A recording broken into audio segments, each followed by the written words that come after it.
The curtain drops on the North Carolina high school football season with one more king to be crowned. The North Carolina High School Athletic Association State Championships broadcast presented by Tatum and Atkinson, the heavy hitters. Two unbeatens in 2A vie for the final title. The 3 seed from the West, 14-0 Monroe Redhawks, and the top seed out of the East, the 15-0 Northeastern Eagles. Hi, once again, and welcome to Kenan Stadium in Chapel Hill. Patrick Keenis alongside former ECU standout Jay Sonhalter. And Jay, two legendary programs, but only one state title combined between Northeastern and Monroe. An opportunity to cement a legacy tonight for one of these squads. And Patrick, both teams very motivated. They've had outstanding seasons, but this has been the goal all the way back to off-season. They want to finish this off the right way, and both teams very similar. We'll see spread offenses, really good skill players tonight. I think tonight's ball game is going to come down to the line play and who can win up front. We're going to see a lot of outstanding players in this outing, maybe one that stands out above the rest heading to Ann Arbor in a matter of a couple of weeks. But, Jay, who do we like? Well, we'll start with Monroe, and Jordan Young will be going to Michigan, one of the star commits for Sharon Moore and the Wolverines. He'll play wide receiver and in the secondary. At wideout, 9 touchdowns on the year, 33 catches, and in the secondary, you've got to find where he's at because he'll come through with some big interceptions and some hits as he's an enforcer on the back end of the Kagan Chambers at quarterback. 19 touchdowns on the year. When he gets out of the pocket, he'll use his legs as well. He has elite speed. He's on the track team, and it all starts with Chambers running and throwing for Monroe's offense. And over on the other side for Northeastern, what a year Trey Jones, their quarterback, has had 42 touchdowns on the year. He's very accurate.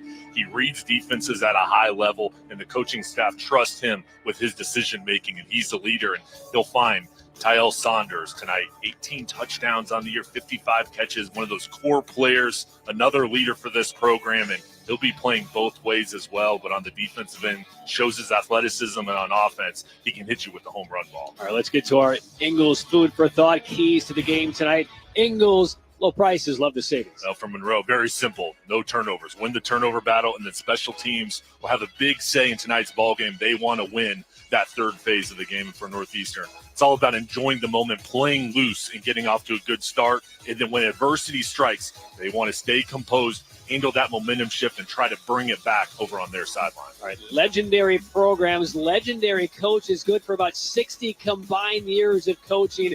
With more on this matchup, let's go to the third member of our broadcast crew down on the chilly field here in Chapel Hill, Madison Little.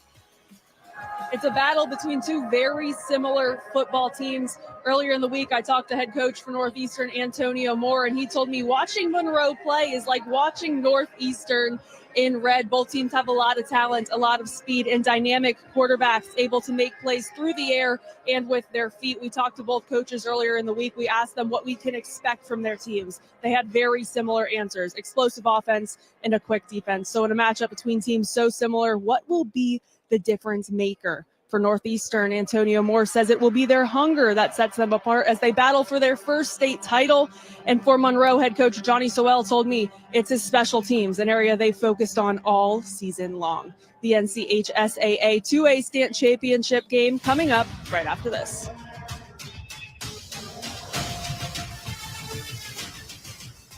Liquor, add car keys, and it's a killer. There's really no excuse for drunk driving. If you've been injured by a drunk driver, bring your case to us.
of this 2A title game will start at the 30.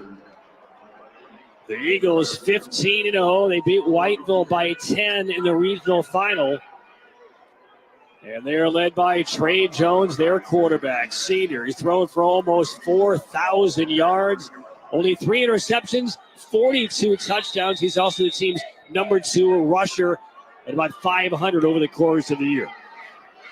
So the opening snap will not take place. We get a little bit of encroachment, little anxiety on that defensive line. Kenny is rushing, defense, penetrating the neutral zone.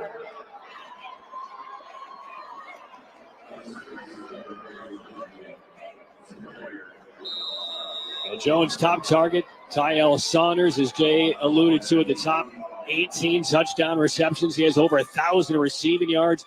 He's number 0 on the offense for Northeastern. So the opening play from the scrimmage, and here it is. Big carry up the middle, good for 15, almost 20 yards on the game's opening carry. And that is for Northeastern, about 20 yards on the game's opening carry. Great job. Right up the middle of the offensive line, setting the edge, and Karen Armstrong, the first carry of the ball game, and good job getting pushed by that O-line. So one play already into Monroe territory. And this one is slung into the flats. A little short hop incomplete as we get a look at the starting lineups. Brought to you by Tatum and Atkinson. Injured in a car wreck, call the heavy hitters. So it all starts with Jones at the quarterback position. These skill players are outstanding with Simpson, Saunders, Blunt, Bennett, and Brooks. 4 wide receivers. Then up front, Powell, Adams, Rasco, and Outlaw. That group is athletic, and they're big, and be a challenge for them going against Monroe's defensive line. Well, for Northeastern, they really didn't have an opportunity to celebrate winning the regional title last week, even on their coach's birthday. More on that in a moment here on second down. And this is Jones running and throws on the run to about the 30-yard line. And there's the reception by Saunders, their top target. And the starting defense brought to you by Tatum and Atkinson. Injured in car wreck, call the heavy hitters. And up front, it's going to be a quick, athletic group led by Richardson. Ambrosia as a quick snap is placed, but that whole defensive unit is athletic, and the challenge will be them holding up with the speed of the Eagles. A little miscommunication in the backfield. Karen Armstrong has not been in the backfield very much this year for this Northeastern program, but he gets to start in the backfield, a big opening run. It looked like a little bit of miscommunication there with his quarterback, Trey Jones. Here's a look at Armstrong. Loss of 2.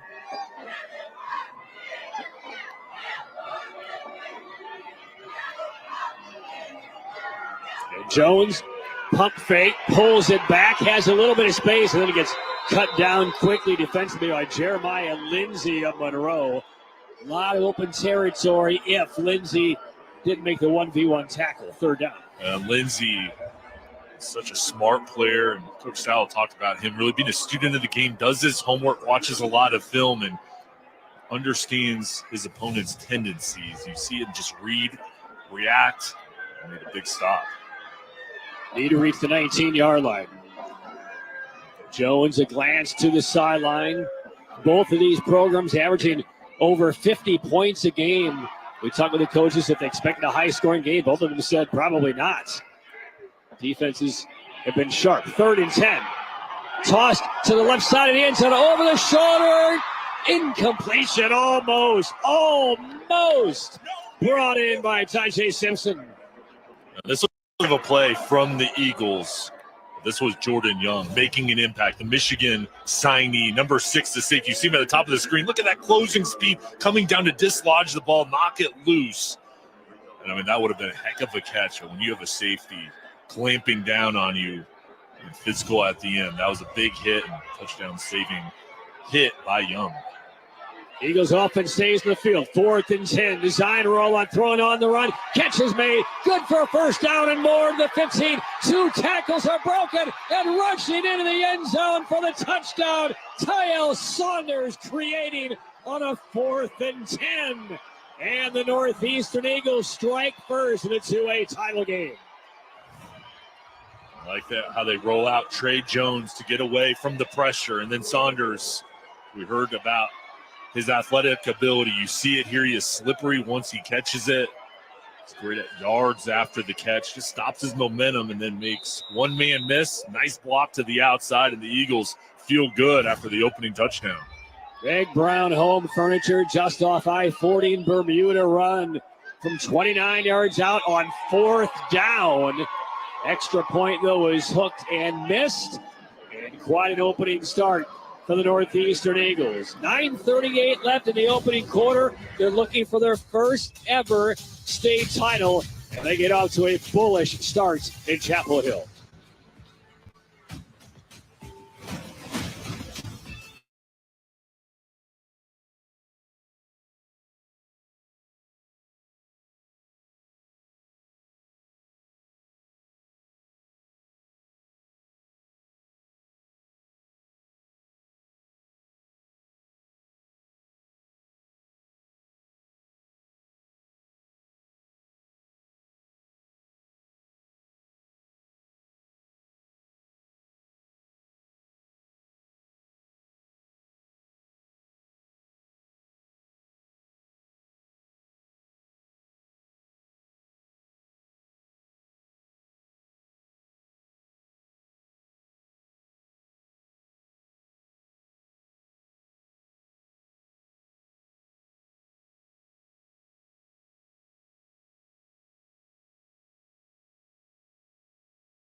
For the win by Northeastern, word filtered to the Northeastern sideline. They stopped the celebration. The entire Eagles squad went over to Whiteville and prayed with that young man and his team. Tells you how tight that those communities are. And they feel like this is now going to be their opportunity to celebrate if tonight goes according to plan. And one way it goes according to plan, Jay, is if they can control the special teams up Monroe, because there are guys who can return punts, return kicks for touchdowns. They've done it about a half a dozen times this year. They've hurt so many opponents this year winning in the special teams phase. And Hagan Chambers, Patrick, what a year he has had for Monroe. He's accounted for 37 touchdowns, 19 through the air, 18 on the ground. He's rushed for over 1,000, thrown for nearly 2K. And on first down, a stumbling handoff for maybe a couple of yards. Zion Lindsay, the senior running back in the backfield for Monroe, as we get to the Tatum and Atkinson starting lineups. Tatum and Atkinson injured in the car wreck. All the heavy hitters. Chambers, one of many leaders, along with Lindsay, Clark, Cottle, Young, and Simpkins. Very athletic on the outside. Joaquin Ambrosia, Richardson, Barino, Rushing, and Brown lead the way up front.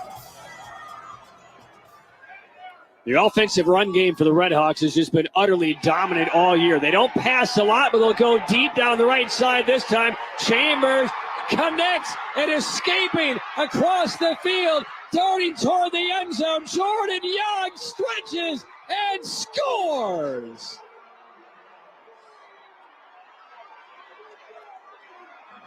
From 70 stunning yards, Jordan Young grabbed the pass from Chambers, wiped off a would-be tackler, and the future Wolverine takes it the rest of the way. This is how quick he can strike. 10th touchdown on the year. And Michigan is going to be getting a heck of a player. First time he touches the ball, he makes an impact. How about that? Extra point is through, and the lead belongs to Monroe. Jay, he decommitted from Clemson about a month ago. Shockingly signed with the Wolverines, 2 weeks ago. Michigan already has a bio page on their official Michigan football website. I checked it out early this morning. They can't wait to have him in Ann Arbor. I mean, that was just an amazing play. Plays offense and defense. Most likely he'll be on the defensive side at Michigan. So there was a really good two-way player there, Charles Woodson.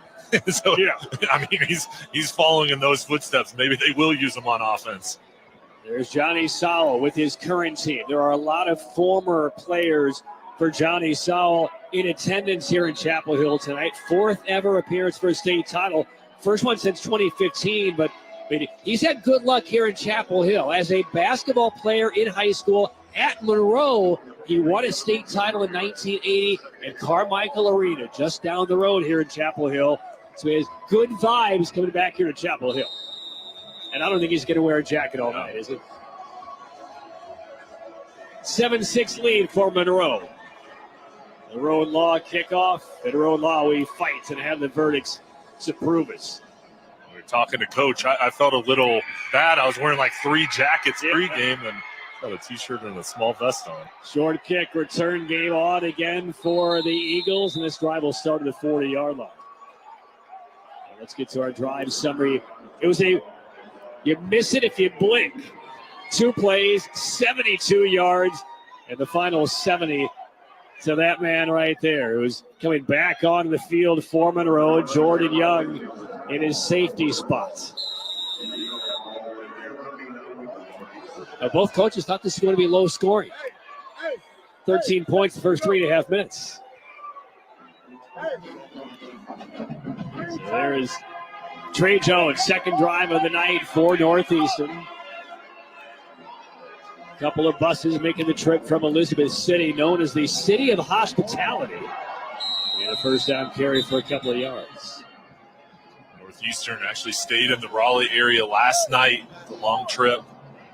I walked through at Rollsville today, and an opportunity to come to the area to make sure everybody was here in town getting ready for this night game.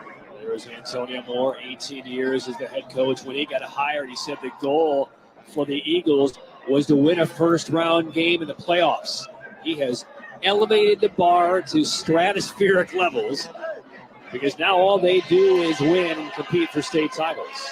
But there's an empty spot in their trophy case. There has been an empty spot for a while, and that's what tonight is intended to flip. Penalty marker down, first of the game.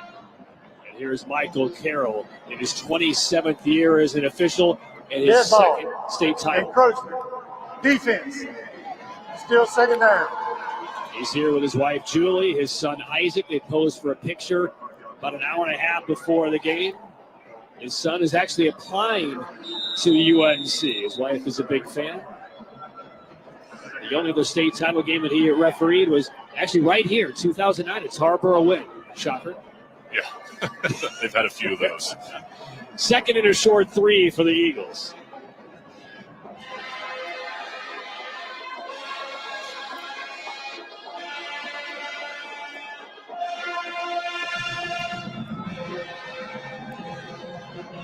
Jones, quick drop to the left flat and broke it up. Incomplete. There in the coverage, Quay Knotts for Monroe, a third down. And Knotts probably the best cornerback for the Red Hawks. Just reads it out of the hand, comes up, knocks it loose. Good size on the outside. Knotts has 5 interceptions this year. This Monroe defense has 21 as a unit. 7 of them have been run back for pick sixes. And they just put fear into their opponents, not only with the physical style they play, but the ability to turn those turnovers into points. Third down for the Eagles. Jones, quick pass outside. He needs Saunders to create, and he does. Up that sideline, he scampers again, and then gets undercut. Shot down and around the 5-yard line.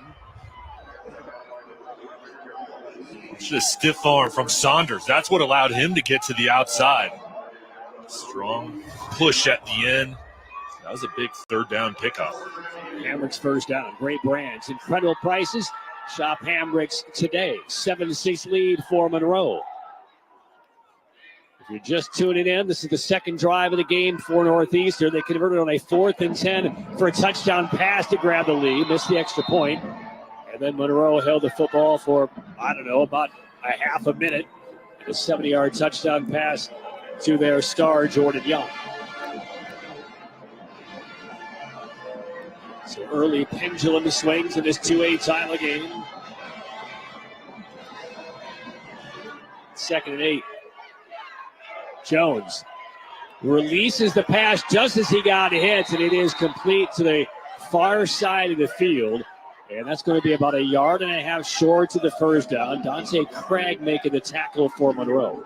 You mentioned the pressure hitting Jones. That's what this defensive front has to do for the Redhawks. They have to find a way to force him out of the pocket and really get pressure on him, because when he can stand tall, so accurate, he can read the defense. 3rd and about 1.5 yards. And again, out of the gun, trips to the left. And rushing forward with a stunt and loose football on that exchange, and it's recovered by Monroe. Jeremiah Lindsay. The play blown up, and the first critical mistake of the night. Right, Dazion Richardson up front, getting pressure, and there's Lindsay. Multiple other players spot on, and just a mishandling of this handoff, and Eagles had a drive going. You got to protect the ball. So Jeremiah Lindsay, a vital junior, recovering the fumble, and now Monroe back on offense. And a first down handoff, stiff resistance right at the line of scrimmage. Karen Armstrong, number 9, in there. They make the stop on Lindsay. I see many players tonight, Patrick, playing both ways. We saw Armstrong at running back. Now it flips over to the defensive side at linebacker.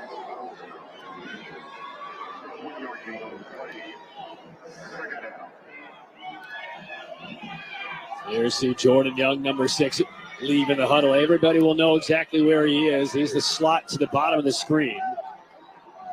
And there he goes in motion on 2nd down.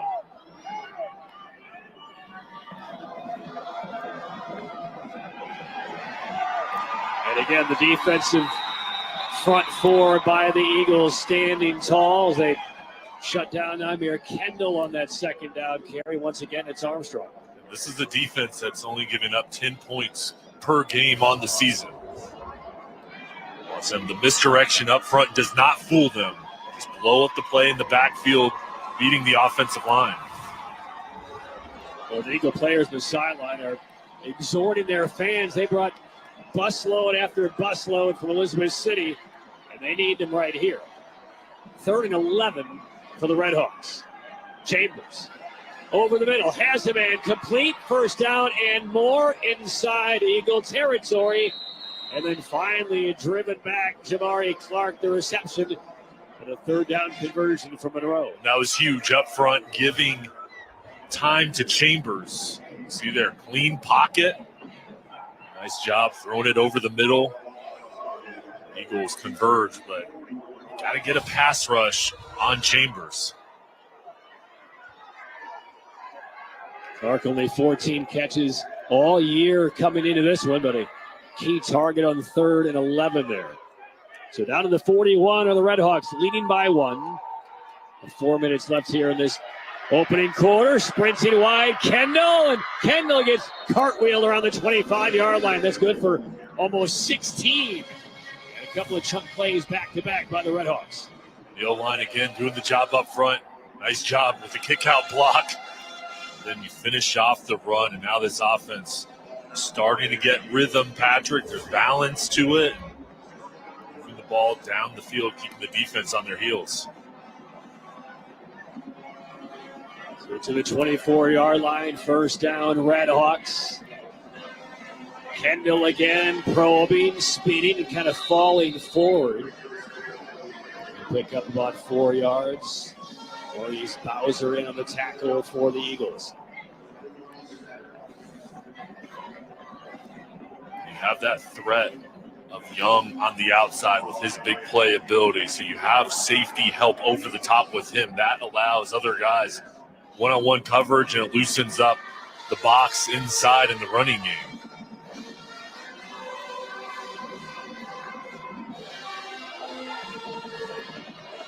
Chambers will keep this time. Tries to scrape away and can't do it. Drop for a couple of yard loss. Bowser again blows up the play. And Antonio Moore talked with us about his linebackers. Probably the strength of this defense, and Bowser reads it. Once he gets his hands on you, he won't let you go. It was a big play to force his third down. Chambers was this close to getting out of that lower body tackle. Third down and about 8.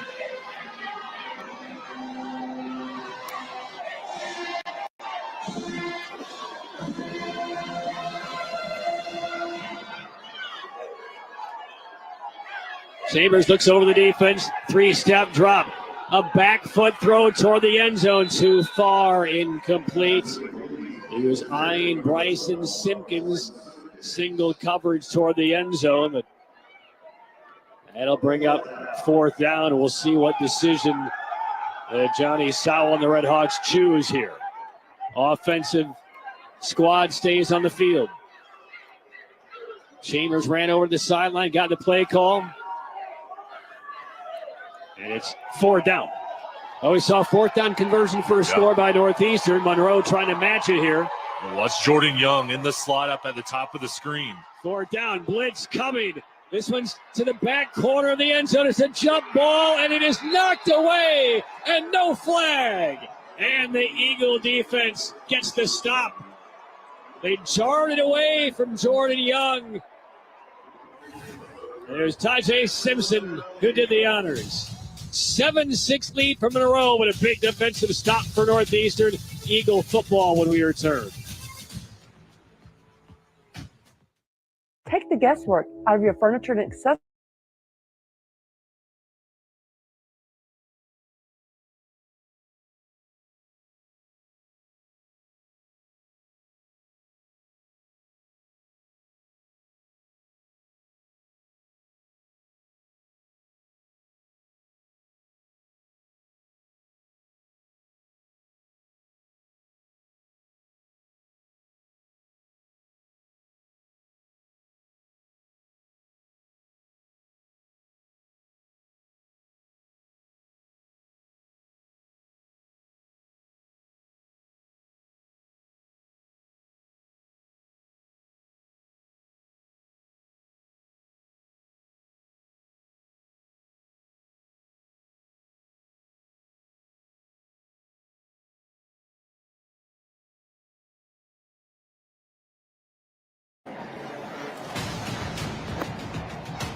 Championships, 8 regional finals, and now the 4th state championship appearance for the Eagles since 2011, but still hunting their first ever state title. Coach Moore says eventually something's got to give, and that's been the motivation for this team all season long. Last season, they lost in the Eastern Finals to Clinton, and on the bus ride home, this group of seniors told Coach Moore, we're going to the state championship next year. And now that they're here, they're not content, guys. This offense looking to get something going.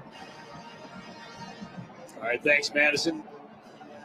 Jay, how large is that defensive scan right there on fourth down? I mean, it was huge. In both sides, you see the aggressive mindset from each coaching staff. On the first drive of the game, the Eagles going for it on fourth and long. Here, the Redhawks do the same thing. Under pressure again. Nothing on first down. Rushing, getting into the backfield.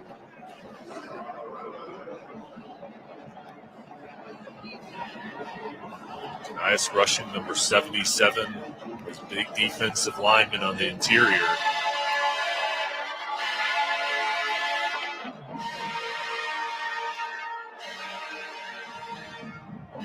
Jones deflected, tipped in the air, and dangerously flutters down in the turf, incomplete. Jesus Jarquin Ambrosio, number 52. Coach Sal talked about his leadership, how hard he works, and he is the guy up front. Everybody follows his lead and just saying praises about his work ethic and the type of person he is. 3rd and 10, and a timeout taken by Northeastern here. 7-6 Monroe lead, minute 28 left in the opening quarter. I'm not surprised by the air attack we've seen from Northeastern. A little surprised at what we've seen from Monroe. And I think the coaching staff for Northeastern as well, I don't think they expected Monroe to kind of go through the air as often as they have in this opening quarter. Yeah. Anything struck you? They expected more of a running game, and both sides, I think, now starting to feel each other out almost here through the end of the first quarter. And I'll tell you what, though, these 4th down conversions, you can see both sides going for it, being aggressive. I think that's going to have a big say in this ball game. The conversion opportunities, and if you're going for it on 4th down, that when you get in 3rd down situations, you have to have that mindset with 2 plays if you're going to continue to go for it. So, I mean, that's going to be a big part of this ball game, the success rate on 3rd and 4th down on each side. So would you say this is the opposite of what the Indiana Hoosiers attempted to do yesterday? Yeah. Very conservative Completely. play calling. Hyper aggressive on both sides. Monroe and Northeastern. 3rd down and 10 for the Eagles.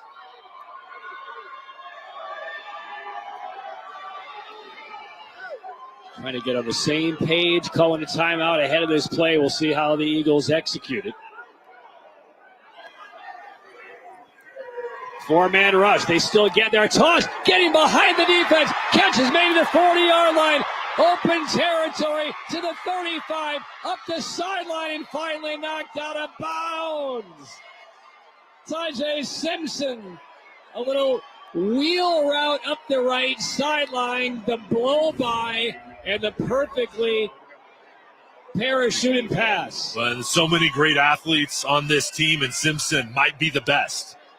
You see him here, just floats it up and then does the rest with his speed, creating the big play. And quickly back to work. Incomplete on the toss by Jones. That's how quick this offense can strike. Simpson plays wide receiver, line him up in the slot. He's at running back at some times, and he plays on defense as well. It's a much-needed break. I think we'll see him quickly go back in the ballgame. 2nd down, Jones will pass. He wants it all and gets it all. Touchdown, Northeastern. Unique Blounce. The over-the-shoulder catch, a pinpoint pass from Trey Jones. And the Eagles have their 2nd lead in this 2A title game.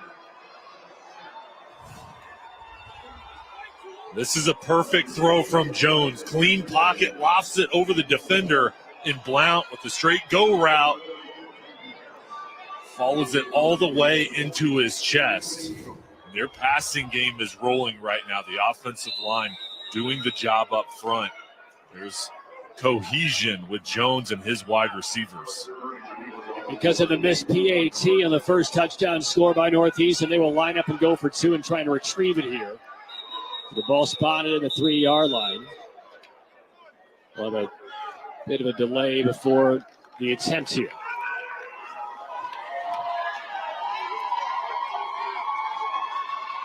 So many weapons offensively for the Eagles. Saunders, Bennett, Blouts, Brooks, Simpson. Going for 2. They hand it off and still surging for, but it will be denied. So a couple of 6s for Northeastern. There's Mallory unable to power that one home. Trey Jones, 4 for 7 on the day. Best pass. That is perfection. Does it get any better than that? The Eagles cooking on the offensive end. 12-7 Northeastern. Take a look at the scoring drive brought to you by McIver Law Firm. CYA, call your attorney. Roderick T. McIver, 22-yard touchdown reception, 55 seconds, 2 long pass plays, and the lead back to the Eagles. Antonio Moore's defense got the stop on 4th down. They're backed up, and then they still turn it into points with a couple explosive plays. We talked in the open of the broadcast about the trust in Jones, this coaching staff, Antonio Moore. They've given him this offense, and he's made all the right decisions so far.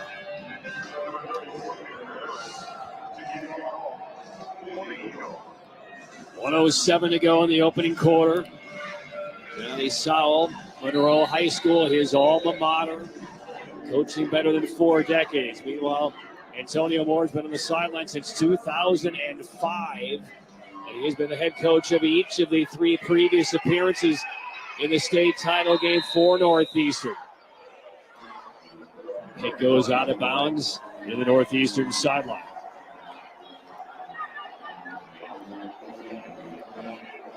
And there's no doubt, though, Jay, over the years with the 2A state title games, the team coming out of the East has not had a lot of fortune in the state title games against their opponents from the West. And Northeastern is trying to reverse that trend. Ball be placed at the 35-yard line. First down. And the trend hasn't gone the East way. And this has been dominated by the West. I'll tell you what, though, each side, Patrick, they've had difficult opponents in the playoffs that have led them to this point, but it's also tested them. And at the beginning of this game, I thought this was going to be a 4-quarter game and a tough matchup. But Lindsay, good job keeping his balance. And takes it out over the 45-yard line, good for 12. Lindsay, a 3-year starter for the Red Hawks. Got faster this offseason. He's always had the power. You see how he's just relentless with the ball in his hands, and they really rely on him to set the pace in the running game. First down carry brought to you by Hamricks. Great brands, incredible prices. Shop Hamricks today.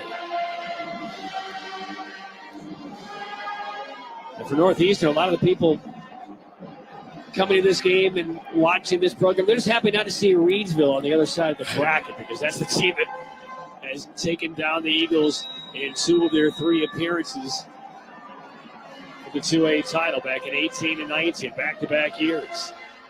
Chambers swings it out to the right side. They put it right back in the hands of Jordan Young with some blockers, and Young gets into Northeastern territory to about the 44-yard line.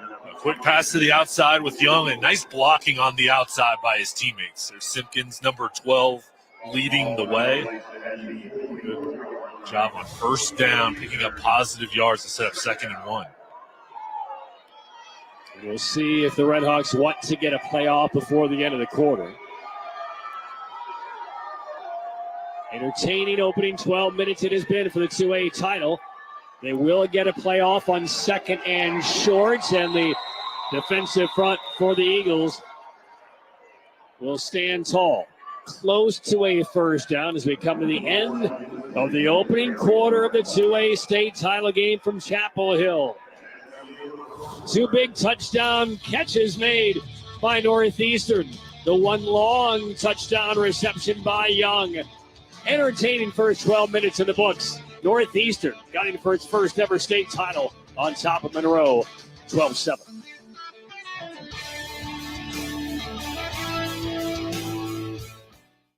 Car wreck? And thinking you may have to go to court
There are the first quarter stats. 12-7 lead for the Eagles, but 138 passing yards for Monroe. That's a big surprise.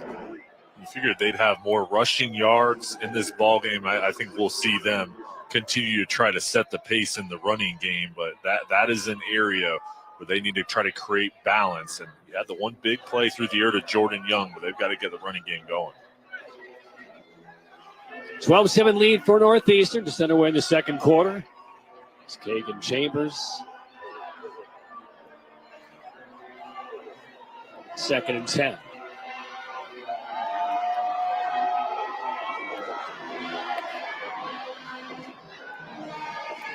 Eagles rush 4. And nothing at all there as the I tell you what, the Northeastern Eagles, they're gaining a lot of confidence over the last 5 or 6 minutes here, their belief that they can get this done here today. They're playing cover 2 defense, so they should be able to run against this alignment. That front 7, there's no room to operate getting push. Deontay Parker, Trevion Brothers. 3rd down and 10 from the 43-yard line for Monroe.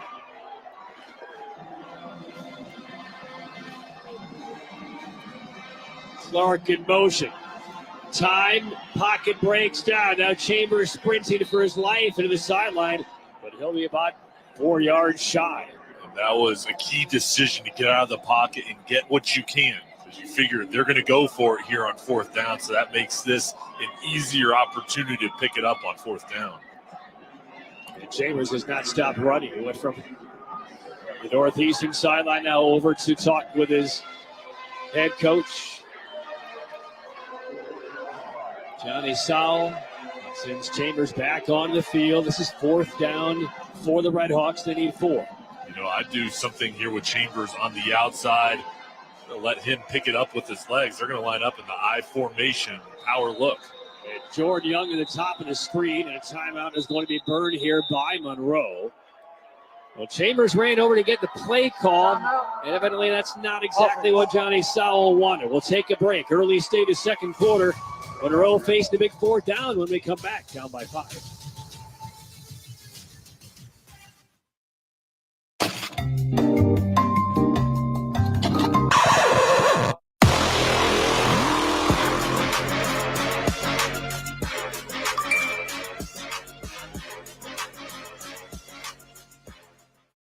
Life can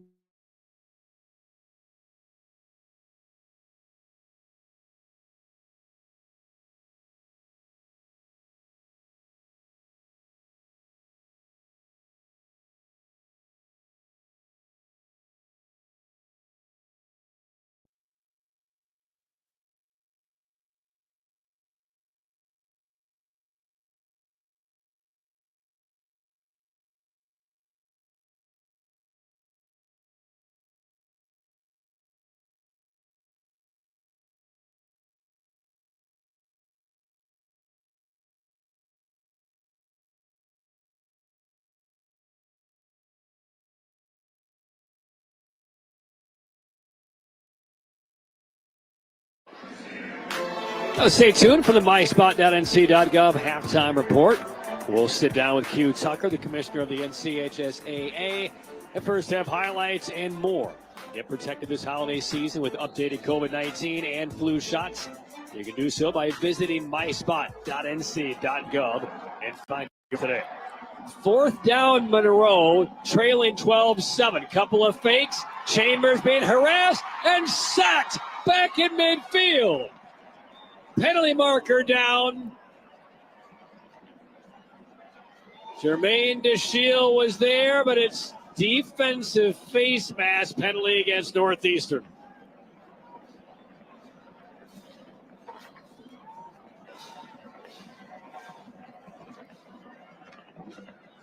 So Michael Carroll will sort this one out. Chambers back on the field for Monroe. Personal foul. Face mask. Defense. It's the personal foul variety. The D-line got the penetration. You can see the face mask getting Poole Chambers. Immediately looks over, gets the call. Patrick, I'll tell you what, that was a heck of a play to get in the backfield. They were looking for Jordan Young. He was lined up as tight end, trying to hide him in the formation. They were looking to go deep, and Chambers didn't have time because of the rush. A fatal penalty. First down now for the Red Hawks, and there is Chambers. Moving up the left side, gets a block from his receivers inside the 10, spins, keeps his balance, and flips into the end zone for the touchdown. Creativity to the nth degree by Kagan Chambers. 32 yards for the score, and Monroe back in the lead. Chambers is outstanding throwing the ball. He's also really good with his decision-making. Just takes off. Doesn't like the coverage and does the rest with his legs. He's a track athlete, and he shows off his speed there and his football toughness, getting around the edge and then finishing off this run, willing his way into the end zone.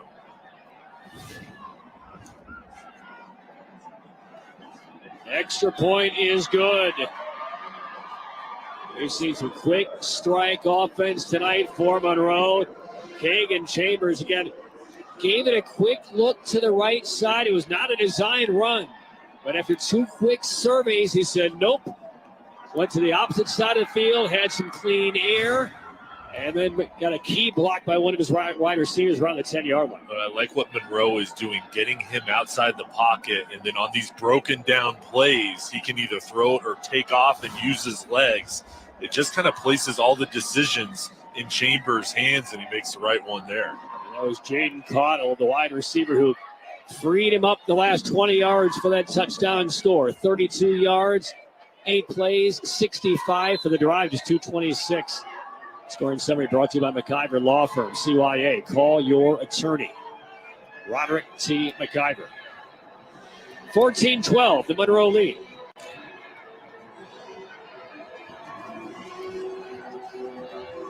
Now, how big is that face mask penalty?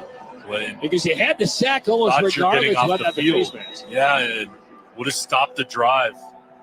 Another fourth down. Both teams, I think we'll see that throughout the rest of this ballgame, is that mindset. Miscommunication there. A couple of teammates colliding.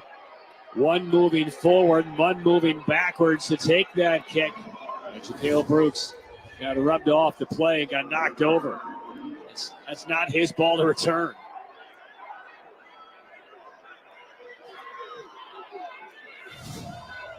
So Northeastern will begin this drive with Trey Jones at the 17-yard line, trailing by 2. The teams have exchanged 2 touchdowns, but the point after try was missed, and a 2-point conversion missed as well for the Eagles.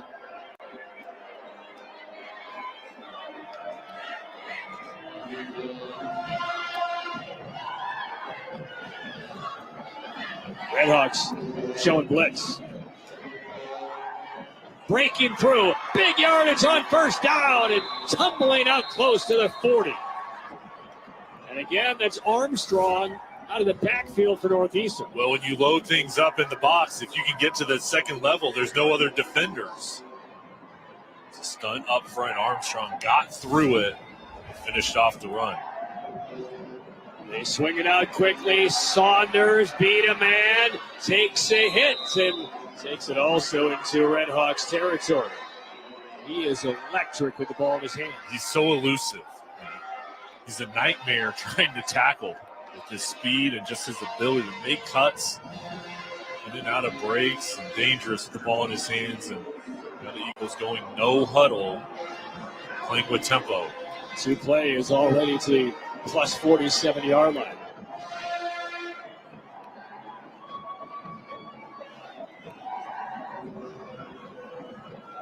Jones barks out the commands. 4-receiver formation. Little jet sweep. This is Josiah Hardy getting away once and fighting back to the line of scrimmage and still moving that pile. Haven't heard a whistle. How about that for an effort? It's his first touch of the game. Took it on the jet sweep. Looked like he was going to lose 2. Looked like he'd get 0 and winds up picking up 5 somehow. Hardy, the junior, just continues to fight. This is what you need in a state championship. Get guys making extra efforts and those extra yards matter so much. Quick pass into the flat, first down yardage and more. Up the sideline, marked out down inside the 30. Once again, Tyel Saunders. 55 catches coming into the ball game. They're really highlighting him. And these are easy passes to him. Just in a little bit of space, one-on-one. Using the speed, the athleticism. Down to the 27-yard line.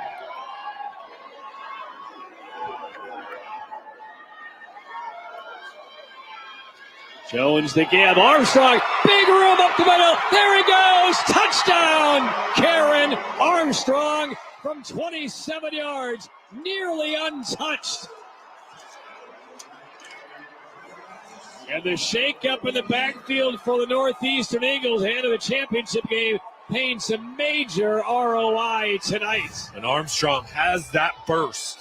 The offensive line up front, just excellent job road grading, getting him up to the secondary. And Armstrong, starter on the defensive side at linebacker, now starring here tonight at running back. And now Peyton Park's on for the extra point, but the snap is faulty and it's thrown away and it's picked off. And Monroe with Dante Craig grabbing it. And that will end that opportunity. So 9:13 to play. 3 touchdowns for the Eagles and 3 botched conversions along the way. But the lead belongs to Northeastern, looking for their first ever state title. Early state is second quarter, 18-14 Northeastern.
At the conclusion of tonight's championship, Jay and I will select the Tatum and Atkinson player of the game. Tatum and Atkinson, injured in a car wreck, called the heavy hitters. 18-14 lead. We ping pong back and forth. Northeastern on top of Monroe by 4. And how about Karen Armstrong? He had 3 carries all year, Jay. Became the starting back in the opening drive of this 2A state title game, and he has not disappointed. They just finalized a 27-yard touchdown run to return the lead to Northeastern. He's impressed me running the ball and also on the defensive side. Another guy, 2-way starter tonight for the Eagles. Brad Monroe, short kick, and a nice return tacked on. Knocked out around the 45-yard line. 18-14 Eagles lead. Monroe right back to work. Here's a look at the scoring summary brought to you by McIver Law Firm. CYA, call your attorney. Roderick T. McIver. 88 yards, a minute 31 on 5 plays. The big touchdown run by Armstrong. Armstrong, 6'1", 200 pounds. You do not want to tackle him once he gets to the secondary and see it. Those 3 carries, he's all shown us that burst that he has, that he's shown at linebacker all year long. So back to kick and Chambers on first down. Throwing hard across the field. Penalty marker is down. And that long across the field pass nets 0 in terms of yardage. We'll see what the flag is. It was dropped by the official right against that Northeastern sideline. Really curious to hear the backstory as to why Armstrong has been the guy in the week lead up to this state championship game. Don't know if it's injuries or just a change offensively. It's making the most of your opportunities. And you get the penalty here just when your number is called, doing your job.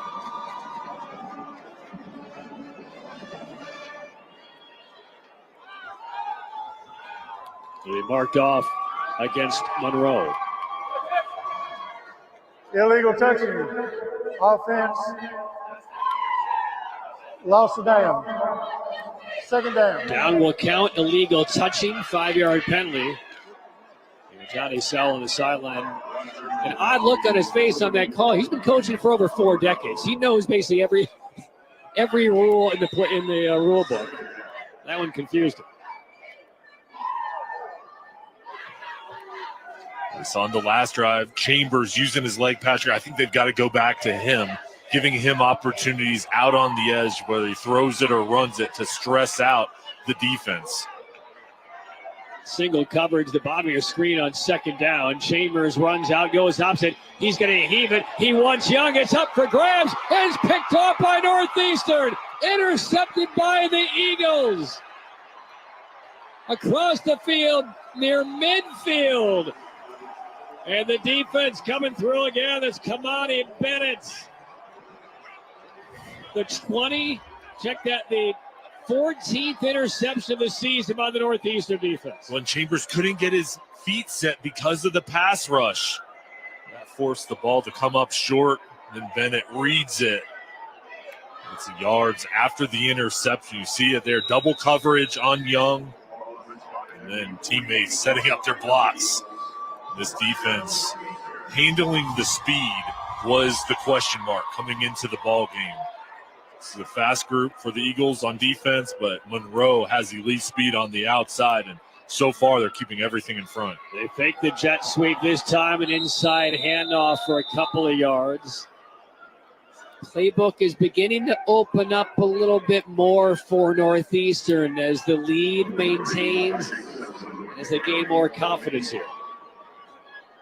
But Simpson on that carry, he has been their top running back in terms of yardage this year with over 650, but it has been Armstrong in lieu of Simpson tonight so far anyway for the state title.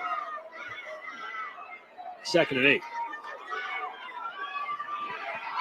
Again, staying inside the tackles, nothing there. Now this is a heck of a play from Jesus Jarquin Ambrosio.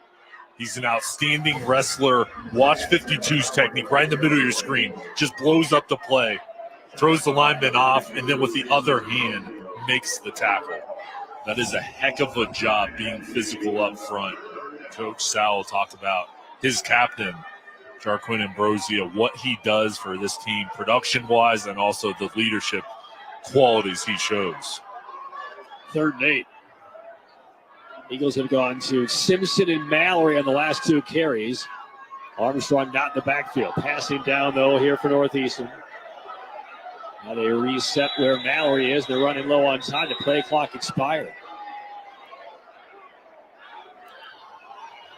Delay game. Offense. Still 3rd down. First time Northeastern has had the football along with the lead. That's why you get that exasperated look by Antonio Moore on the sideline. Has not been a clean first half, really on either side. 2 safeties back for Monroe. The goal here, know where the chains are, keep everything in front. You got to watch for Saunders. Redhawks only rush 3. Jones in trouble, throws it on. That was almost picked off. Short pass, and I think it got to Jameer Jackson, number 9, a little bit faster than he anticipated. There's 52 again. Jarquin Ambrosio making an impact on the defensive line, and that's what forced the errant throw. And Northeastern will punt for the first time tonight. 7:19 left, 2nd quarter, 18-14 Eagles. Now again, the return game for Monroe this year. Returning punts, returning kicks has been exemplary. Jaden Caudle is back to return this punt. Caudle, and we get a blocked punt into the sideline, picked up by Monroe. Bryson Simpkins picked it up. The block by Jesus. Jarquin Ambrosio. 2 big plays in a row. They blocked the punts of Peyton. And Monroe is in business. There's 52. Jarquin Ambrosio again making the impact. 3 plays in a row where he's made the play, and special teams was one of the keys for Coach Sowell this week. And I'll tell you what, he's going to be proud of his defensive lineman, Jarquin Ambrosio, and offensive line as he stays out on the field. 52 doesn't take a break. And this drive against the 32-yard line, Lindsey for a couple.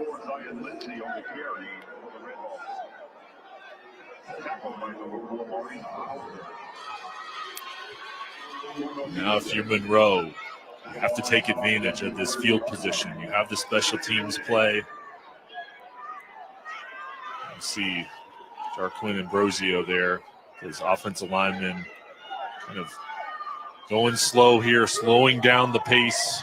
As Chambers comes back in, getting the call from the sideline. Still plenty of time in the play clock. Down to 10 as they break the huddle.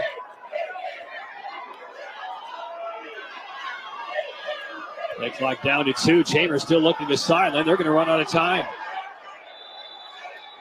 Marker down. Oh, the Monroe sideline is hot. Delay game. Offense. Still got second. Mistakes you don't expect in the state title game on both sides here in this first half. So back in the 35. 2nd and 13.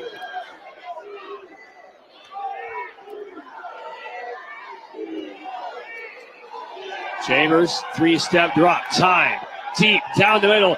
Into coverage again. He throws another interception. Taken by the Eagles. And return close to the 20. It's Bennett again for Northeastern.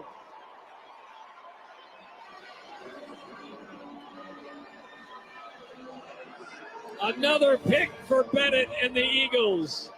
Jones had thrown 3 all year. He's thrown 2 in this second quarter. They're looking for Young. The safety help over the top. Bennett just reads it. Easy interception. This defense coming through with a couple turnovers. I mean, with all the interceptions that Northeastern has voluminously logged this year, they now have 15. I don't know that 2 have been easier than the ones that they've had in this quarter because they've basically just been thrown up for grabs. And Monroe is trying to take shots, finding Young. And the safety's playing back. I think the adjustment you have to make is try to get him quick screens, short passes, because on the deep passing plays, the safeties are just shaded over towards his side of the field. Quick swing pass to the right side in the hands of Saunders, but he's chopped down immediately. So you feel it. That's a reprieve for the Eagles, at least if you're a Northeastern fan or player on that sideline. After that block punt, a short field to Monroe, and you come through again and force another turnover. And there's seat number 9. That's Karen Armstrong, who is back in the backfield. Again, he had 3 rushes all year until this state title game. He's been their featured back tonight.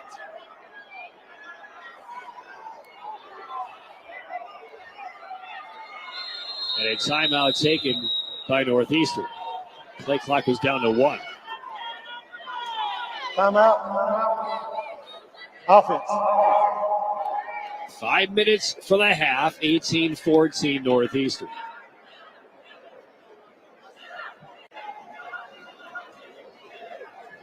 Reminder, folks, stay tuned.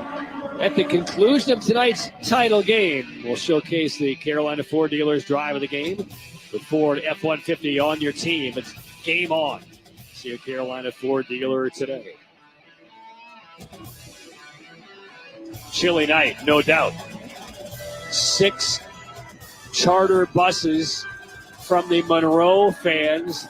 It's southeastern Charlotte, kind of in the vicinity of Rock Hill, South Carolina. And a couple of bus loads of fans coming over from Elizabeth City. But they came prepared. They're ready. Gloves, hoodies, blankets, hand warmers. feet warmer? Let me see if I can borrow one of the blankets down there.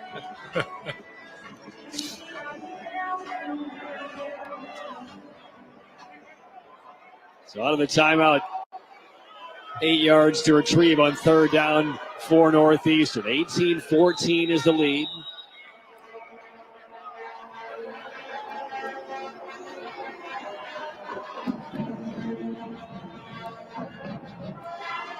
Defensively, what do you expect here, Jay? I think here you got to play back. Make sure you get beat over the top. They throw over the middle, and it was there. The throw that was a little bit behind the intended target. Looking for Brooks. It was a cover 2 defense where it's vulnerable in the middle of the field, and they just tried to split the safeties and couldn't connect. And it's going to force the punting unit out on the field. And the punting unit a little bit shaky the last time around, only a couple of minutes ago with a block punt.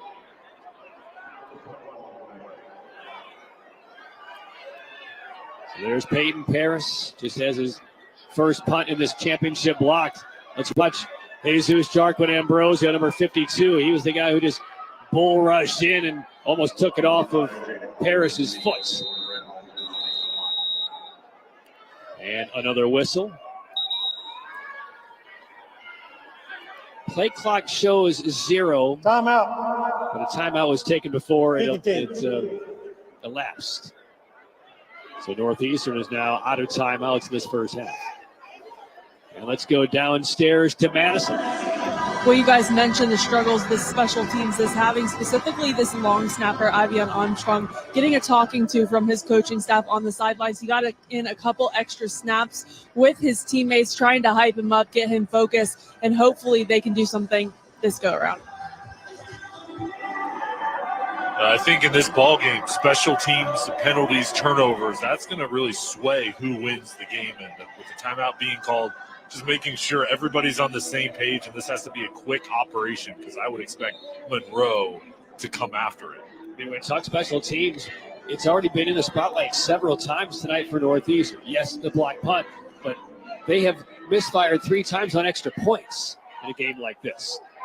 So they have left some serious points on the field on what should be some relatively elementary facets of the game here. When the fullback is shaded over towards Jarquin Ambrosio's side, 52, the second interior defensive lineman from the top. Clean snap, fumbled a bit, and Parrish just shakily gets it away, and it's going to check up right at midfield. So a 33-yard punt. This job recovered anyway by Paris as he was unable to handle that snap on the fly. Cool night, slippery football certainly. That snap was right at him. For Monroe coming out on this drive, you're going to have the ball right at midfield, and you have to take advantage of it. And the goal for the Red Hawks has to be touchdown, and let's use some clock here. Gain momentum going into the halftime break. Drive starts in midfield, 4:48 for the half. Chambers hands off, Lindsey spinning, still pushing. Boy, no tackle is ever guaranteed at this time. Look at him, he's dragging 3, dragging 4. Did he lose his helmet as well? He did. I mean, he picked up an extra 10 or 13 extra yards on his pure determination and strength. Now, this is one of the best runs I've seen all season. Just watch the effort. I mean, this is amazing. That's will, toughness, and relentless by Lindsey, refusing to go down. To the 26, he'll sit out a play because his helmet was ripped off by a defender that couldn't tackle him. First down carry. This is Kendall, and he'll pick up some solid yardage, about 9. I'll tell you on the other side for the Eagles, you have to wrap up and you have to show effort there. That was too lackadaisical. They thought he was going down, but you've got to find a way to just bring him down, swarm over, and be physical.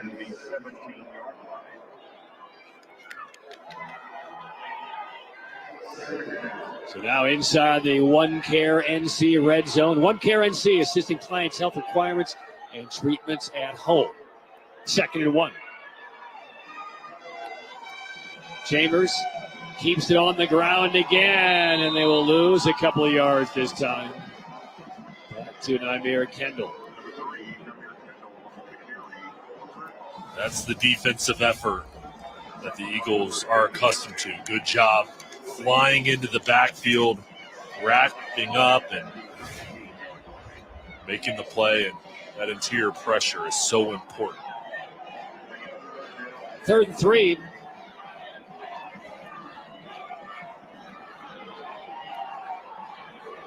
Redhawks will deploy Lindsay to the top of the screen. Chambers nowhere to go. Shaking back, left and losing more yardage. They lost about 7. And the stop by Zion Depps in the defense for Northeastern. You talk about lackadaisical play, the opening 2 plays of this drive. The defense has stood up the last couple. And Zion, Depps makes the play, but it was Blunt coming off the edge with the blitz that forced Chambers back towards the inside. And Zion Depps, the senior, coming up with the big play. This was 2nd and 1. It is now 4th and 10 for the Redhawks, who trail by 4. Rushing 4 are the Eagles. Chambers chased already, giving up serious ground. He's going to have to unload toward the pylon. Triple coverage, tipped and intercepted by Northeastern at the 2-yard line.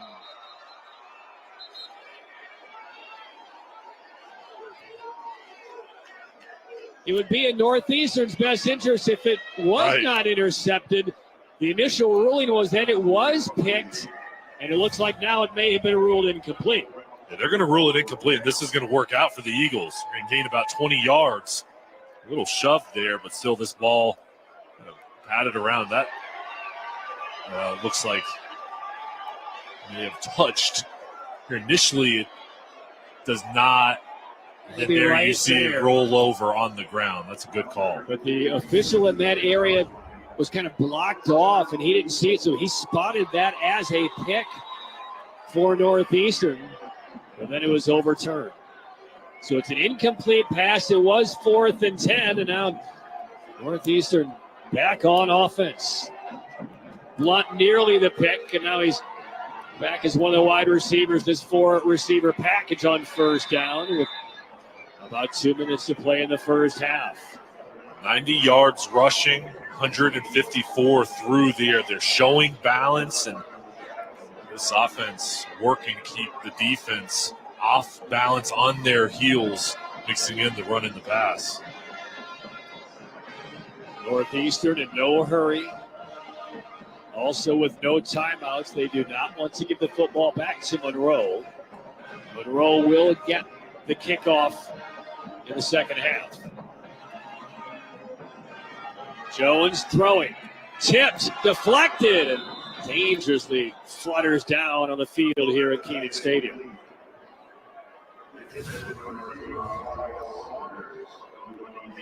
Just hit off the helmet, one of the linemen.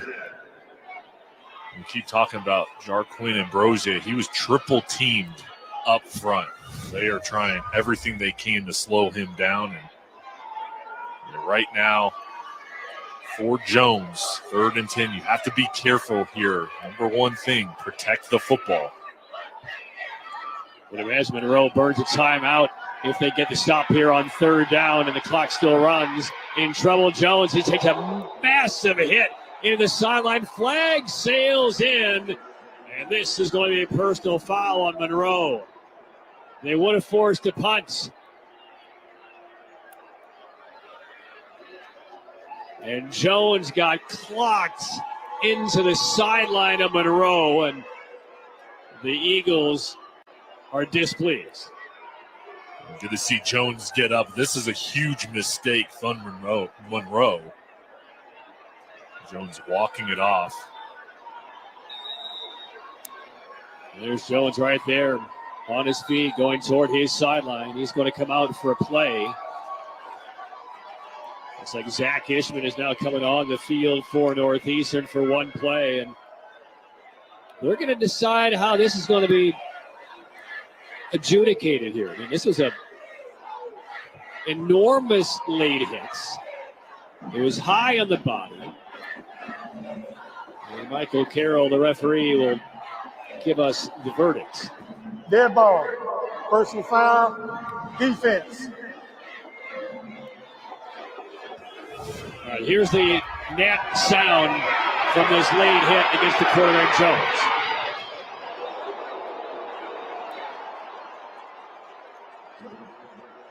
And that's Jameer Jackson, number 9. He clearly back past the boundary.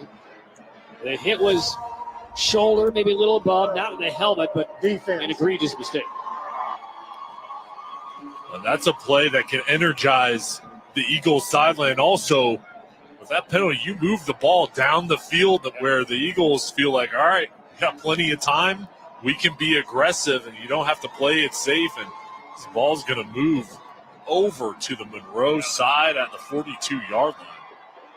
And this is like the cliffhanger game on The Price is Right. They're just moving the yodeler further and further down the field. So the 42-yard line, first down.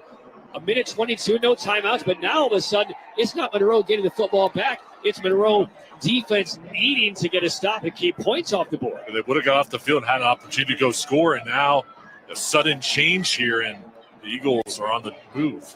And this is Ishman on the field. He'll make a pass, and he will connect. And it's in the hands of Saunders, swinging to the right side, escaping, and out of bounds inside the 20.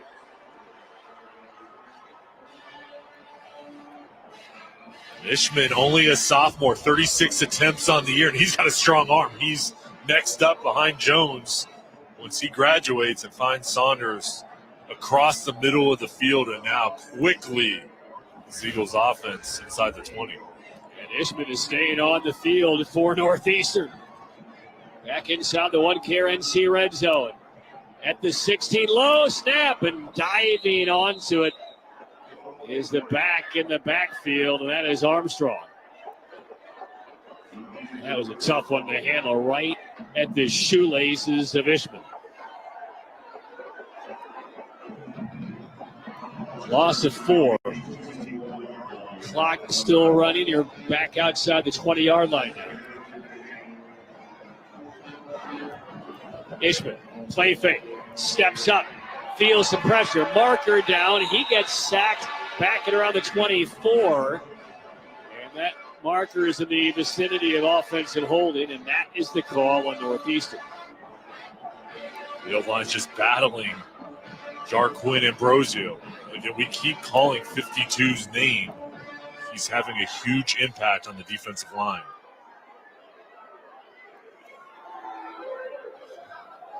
Holding. Offense. Repeat, second down.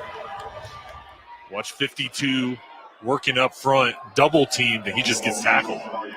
He's trying to split the double team. They just have to bring him down. Jay, I'll say this. These teams have seen some adversity. Interceptions, block punts, silly mistakes for some penalties. Even when those moments have come up, they've still been able to wipe it away and make plays because now all of a sudden you have Monroe's defense forcing Northeastern back on its heels, and the receiver broke off the route. Blunt stopped it around the 15-yard line. And now it is third down.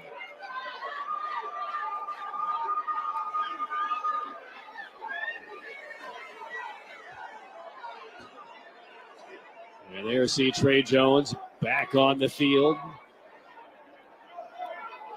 24 seconds left, no timeouts. Jones looking, dancing forward, and he will be brought down around the 26. He'll pick up a few. Again, Northeastern is out of timeouts. They're going to try and get the kicking team on the field. The clock is ticking down. It's a race against the clock to get Peyton Paris an opportunity. 4 seconds left. Can they get the snap off in time? They will not. And that's how the first half will end. They were trying to line up for a 43-yard field goal attempt, but again, without any timeouts, they were unable to get the team out there in time. So the first half is done. And now the adjustments will begin.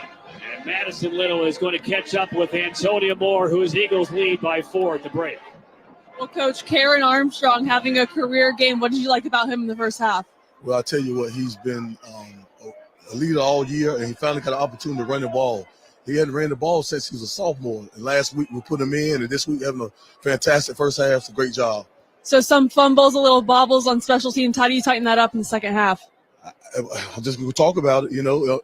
We talked about this yesterday in our team meeting. You can't turn the ball over, and special teams is going to be the key to winning the game. So I'm just hoping that we can clean it up second half. Thanks, Coach. Thank you.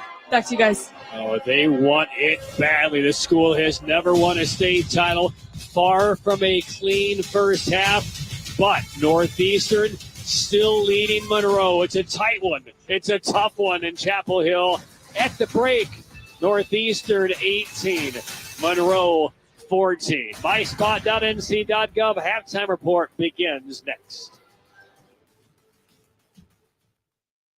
It's that time of year when we gather together to celebrate important holidays.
You're watching the MySpot.nc.gov halftime report. Get protected this holiday season with updated COVID-19 and flu shots. Visit MySpot.nc.gov and find yours today. Hey, everybody. I'm Nelson Weston. Thank y'all so much for tuning in to Friday Night Rivals. Joining us today is our longstanding good friend all the way from Ingalls Markets, Melissa Leva.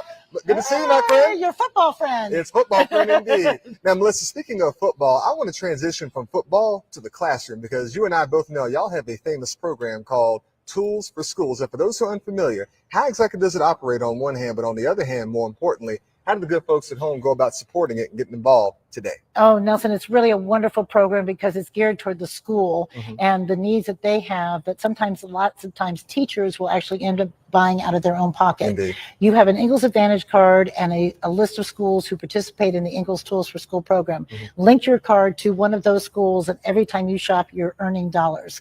At the end of the year, the school can go and purchase what items they need. Oh, that sounds like an amazing and well-rounded program. Right. Now, Ingalls, y'all have provided robust support to the community for so many years now. We're talking high school athletics, college athletics, and everything in between. It does beg the fundamental question, why? Why is this so critical for y'all?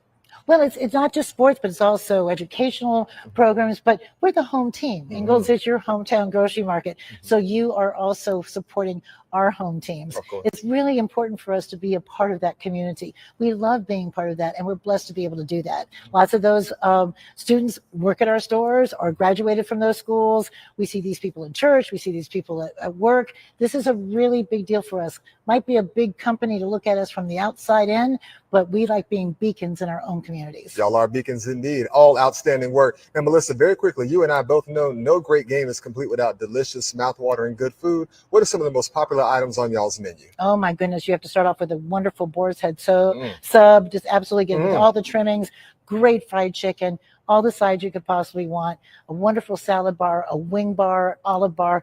I mean, I don't know if I could decide. I just have to go get a big old wheelbarrow and take it all there, plus all the things you need like chips and drinks and paper plates. One-stop shopping place for all your tailgating. All fantastic work indeed. Well, Melissa, thank you so much for your time here today. Thank you, Nelson. All right. We'll be back in just a moment.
You're watching the myspot.nc.gov halftime report. Get protected this holiday season with updated COVID-19 and flu shots. Visit myspot.nc.gov and find yours today.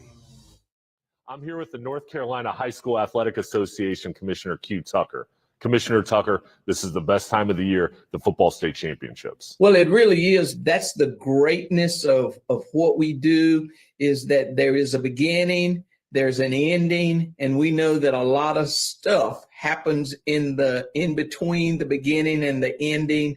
And typically for us, it's good because we're education-based athletics, and so we're trying to teach lessons. What were the big points of emphasis for the association this year? It starts obviously with the sportsmanship piece. We just continue to focus on that. Each team that participates in our state championships, we give a sportsmanship award because we want not only those individuals to know it, but we want the general public to know our emphasis on good sportsmanship. And then, of course, all the other core values that come along with just trying to help them balance academics and athletics. Can you give any insight to what next year will look like with the changes in classification? We have those 8 classes now that the schools voted that they wanted to have. So we've got those set. They're out there for public consumption.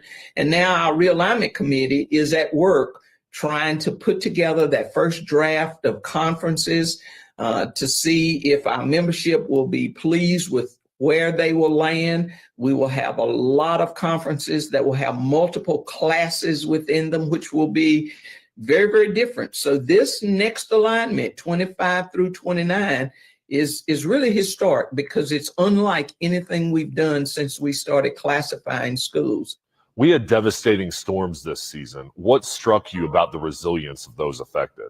Everybody who is involved in high school athletics, they work together to try to figure out a way to not only get back on the playing field, but they reached out to help their neighbors. They are bouncing back. Now, many of them are still struggling with where they're living, how they're going to make it through the coldness of this winter. But the resilience is there, and I'm as proud of those people in the West as I've ever been. You have the opportunity to be one of the first down on the field to greet the state championship winner. What is that moment like for you? You see the tears of joy. You present those awards to those young people. Coaches are excited. That's great. But at the same time, that runner-up team, yes, they are tears of defeat. But you know what, Jay? They're winners too, to say, hey, you gave it your best shot. Congratulations on a great year, a great season. That's special to me. And that's really why I continue to do what I do. We appreciate your time, Commissioner Tucker, and thank you for all you do for high school athletics. Thank you very much, Jay. Are you an enthusiastic sports fan? Want to have fun and get in on the action? Heck, yes, that'd be awesome. Have great attention to detail? Want to stay active? Definitely. Want to give back to the student athletes in your community? Obviously, yes. Then you'd make an excellent high school sports official. We need more officials in North Carolina, because with no high school officials, there are no high school sports. Sign up today at highschoolofficials.com.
You're watching the myspot.nc.gov halftime report. Get protected this holiday season with updated COVID-19 and flu shots. Visit myspot.nc.gov and find yours today. MySpot.nc.gov halftime report continues from chilly Chapel Hill. It's the last state championship football game of the calendar. 18-14 lead at the break for Northeastern over Monroe. Patrick Kingston, Jay Sullenhalter back up here in the booth. And Jade, it's a big stage. It's a big moment. We've seen some pretty major mistakes on both sides of this title game, unexpected for both coaches. How are those going to be cleaned up? Well, I think that's going to be the big discussion point here at the halftime break is, guys, especially on special teams, we have to play clean. And some of the penalties, too, at bad times and just playing more efficient, I think is going to have a big say here in the second half. You could see the talent. It's evident out on the field, but it's all about playing a better second half. And for each team, I think that's the mindset coming out here on the field. Saw some big plays and big moments in the first half. Let's take a look at our first half highlights of this 2A title game. It started very early. Yeah, early on, throwing the football. Saunders got the scoring going on the first drive for Northeastern. We saw how quick he is with the ball in his hands. They got to a hot start, and then Monroe coming back on the other side. One play, Chambers going over the top to Jordan Young. He's going to Michigan. Still at Monroe right now, making plays for the Redhawks, and he got his team on the board. So that would begin the teeter-totter first half. Back and forth, neither team led by more than one score. And this is how we saw Northeastern reclaim the lead. Unique Blunt catches the touchdown pass from a perfect throw from Jones. These quarterbacks were making plays with their arm and their legs, with Chambers getting out of the pocket, using his speed to get in the end zone. That would give the lead back to Monroe, and then our next lead change came later in the second quarter on that run by Armstrong. That would put Northeastern up 18-14.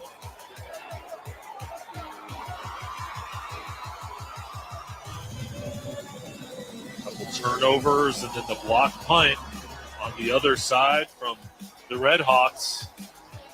The secondary picks off another one. It kind of turned into second half later on a defensive effort with the defensive side making plays. And there are the first half stats. Jay, anything really surprising to you? Well, I think for Monroe, one of their keys is running the football. That's what they're really built on, is their rushing attack. I think for Northeastern, they've been doing a nice job running the football in the turnover battle. 2 over on the Redhawks site. Northeastern +1, but here in the second half, that's going to be the key factor is turnovers. All right, 18-14 is the lead. Madison Little is downstairs with Monroe's head coach, Johnny Sowell. Coach, this has been a back-and-forth game. What's going to be that thing that sets you guys apart in the second half? Well, we can't turn the ball over in the red zone, and we've done that a couple of times. It's a whole half football game. It's 14-18, long ways. What do you tell your team in this moment to get the most out of them in that second half? Well, what we just told them, don't turn the ball over. Relax. A whole half to go to play. You want to be state champions, you got 2 quarters to get it done. Awesome. Thanks, Coach. Congratulations.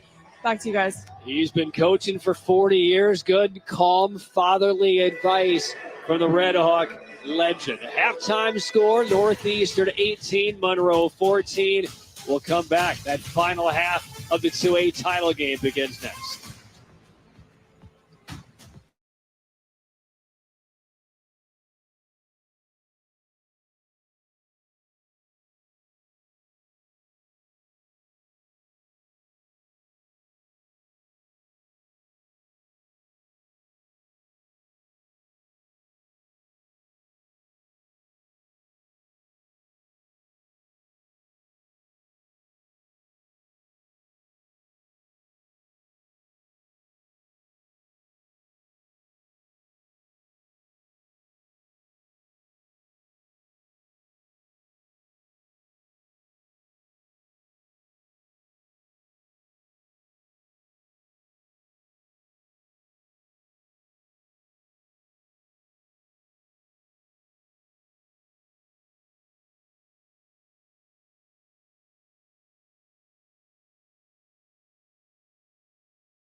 18-14 is the lead for Northeastern. We are ready now to begin the second half. And Jay, again, we just heard from the head coach of Monroe a couple of moments ago, Johnny Sowell. Calm, but he knows what needs to be cleaned up. The question is, first players, will they, can they? Well, I think they can, and I think once you get to the halftime break, kind of assess the first half, you can discuss, hey, here's what we did well, here's what we need to improve on, but let's settle in. This is a big atmosphere here at Keenan Stadium. A lot of nerves in this ballgame. Now it's a second-half ballgame. Basically, even up, only a 4-point deficit for the Redhawks. But Coach Sowell said it. It's all going to be about the play on the field here and who plays a cleaner second half. Monroe will get the football to begin the second half. Opening with our Rowan Law kickoff. And Rowan Law, we fight and have the verdicts to prove it. So they approach, and we are underway in the second half. A 4-point lead for Northeastern. And a returnable kick toward the left sideline, and then thrusted down, but then we get an immediate, likely 15-yard penalty on, I'm guessing, unnecessary roughness right there on the heavy tackle of Jaden Caudle. And Caudle still down. And he was ragdolled to the turf here at Keenan.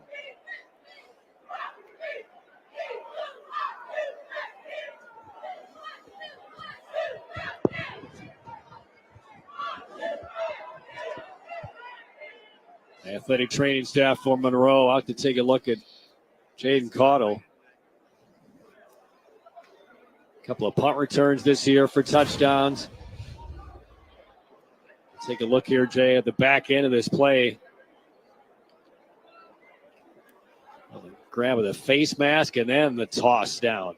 And I'm guessing the issue on the injury for Caudle probably is that head got twisted Personal around. foul, face mask, kicking team. Caudle still down. Looks like they're working on his leg. He's a little woozy getting up, but walking under his own power to the sideline.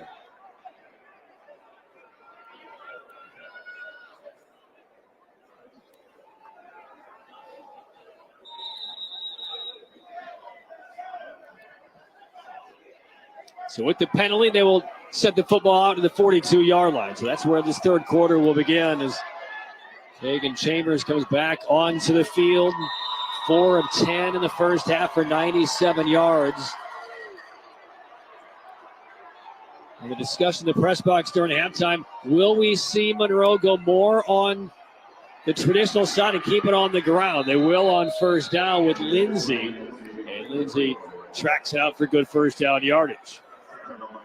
It's a good sign getting Lindsey going. And I think here in the second half, the goal for Monroe is run the football and then get Young touches. Your best skill player, try to find different ways to get him the ball and then get the ground attack rolling and the offensive line push up front and just that toughness that they've shown all season long. And the Redhawks really seem to overly feature the passing game in that first half and really targeting Jordan Young. But this is what they do well. Now we get another very heavy tackle at the end. We're going to get another 15-yard penalty on Northeast. What is going on? Two mistakes that's going to result in 33 yards from the defense. What must be going through Antonio Moore's mind in the sideline for Northeastern? We're 32 seconds into this third quarter. 2 major infractions, both unnecessary here. And this one against Saunders. Dead ball. Personal foul. Defense. First down. And they are gifting about half of the field to Monroe. Look at that reaction by Antonio Moore as they're watching the replay in the end zone LED scoreboard videos. I don't think he necessarily agreed with that call, but all of a sudden down to the 23-yard line is Monroe. Chambers keeps it on the ground again, bursting through toward the goal line. Kendall will take it in from 23, zigzagging through the middle, and with some assistance by 2 major penalties by Northeastern, Monroe strikes 39 seconds into the third quarter. 5th rushing touchdown on the season for Kendall. Up front, cross, blitz, and Kendall just takes it right up the gut. Crease, I think one man miss, and you easily get in the end zone, and you get a couple gifts from the penalties, but that's a good opening drive to the start for the Redhawks. The extra point is good. I mean, I know it's Christmas in 4 days, but that touchdown drive was gift wrapped by Northeastern with 2 penalties.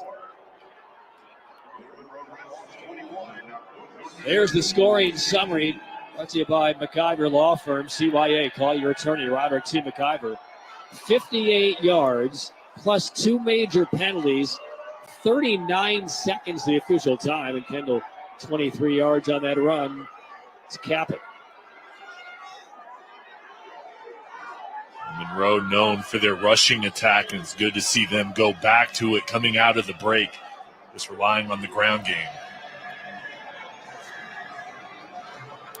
Well, we were wondering going into the break with Antonio Moore, the special teams issues they had in the first half, extra point miss, 2-point conversion, unconverted, another bad snap, then you had the block punt.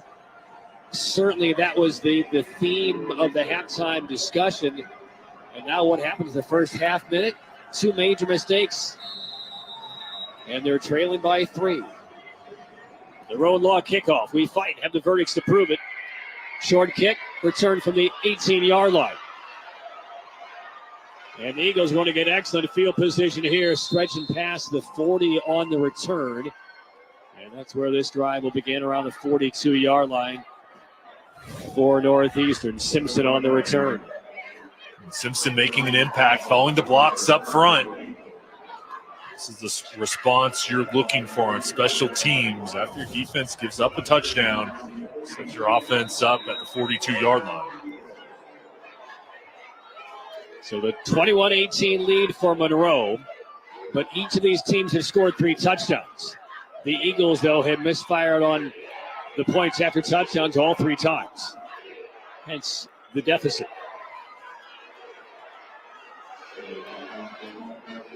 Trey Jones will give it off on first down, and a couple of yards off the right side. That is all. And again, that's Karen Armstrong. We heard at halftime had not carried the football in a game since his sophomore year, but they got him in the game for a couple of reps last week. And a great week of practice, and all of a sudden he becomes your featured back in the championship game.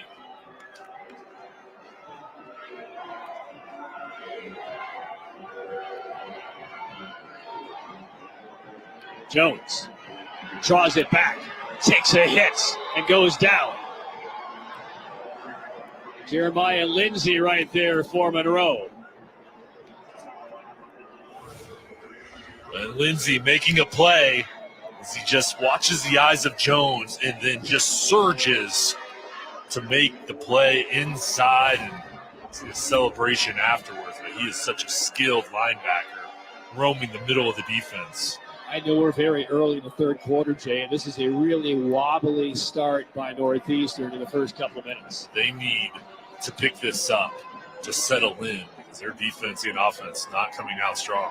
Ishman back on the field and throws an interception right at midfield. Monroe picks him off and takes it back inside the 20. Joey Sheeran with the interception. Zach Ishman just checked back in onto the field for Northeastern and threw it right into the grasp of Sheeran. And Sheeran's the leading tackler on defense. And in coverage, as the arm is hit, just picks it right off and then sets up the offense with the gift at the ball at the 19. And turnovers, Coach Sal talked with Madison about, was the message at the halftime break, and his team comes up with one. That is the 22nd interception by the Monroe Red Hawk defense this year. Chambers, a give. Nothing for Lindsay. And what did I say about the wobbly first 2 minutes? This is a standing 8 count right now for the Northeastern Eagles. And they've got to have a stop here. Their defense, sudden change, give up the touchdown. The offense doesn't do anything. You're back out on the field. You have to get a stop here. You cannot turn this into a 2-score game after you're up by 4 at the break. And neither team has led by more than one score.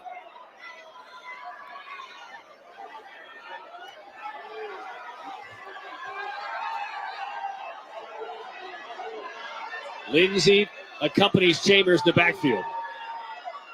3 receivers up top. And it's Lindsey again, bursting through the middle. Hops over man, takes a hit at the 10-yard line. And the pile still moving forward for the Redhawks. Down to the 7. I would just continue to give the ball to Lindsey, keep the ball on the ground. And he is running with a physical style. Now you can see he's starting to get into a groove, and Monroe over 20 minutes with regard to time of possession. Over on the other side, Northeastern only 11 minutes. So you hope if you're on offense you can wear them down. Inside the 1KRNC red zone. On 1st and goal, delay. Lindsey again to the 5, and now stacked up around the 4.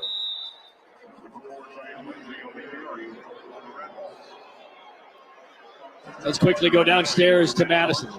The guys, Jaden Cottle came out earlier after being, like you said, snatched to the ground. He's running back off the field right now, but was in for a moment. He had some attention on that neck, but seems to be okay. Now number 4 down for Monroe. All right, so we will have a delay here, and that is Zion Lindsey on the doorstep. 19 rushing touchdowns for Lindsey. They will check on him. Monroe leading by 3. They're inside the 5-yard line. The top back is injured. Back after this. When it comes to delivering high quality, affordable health care,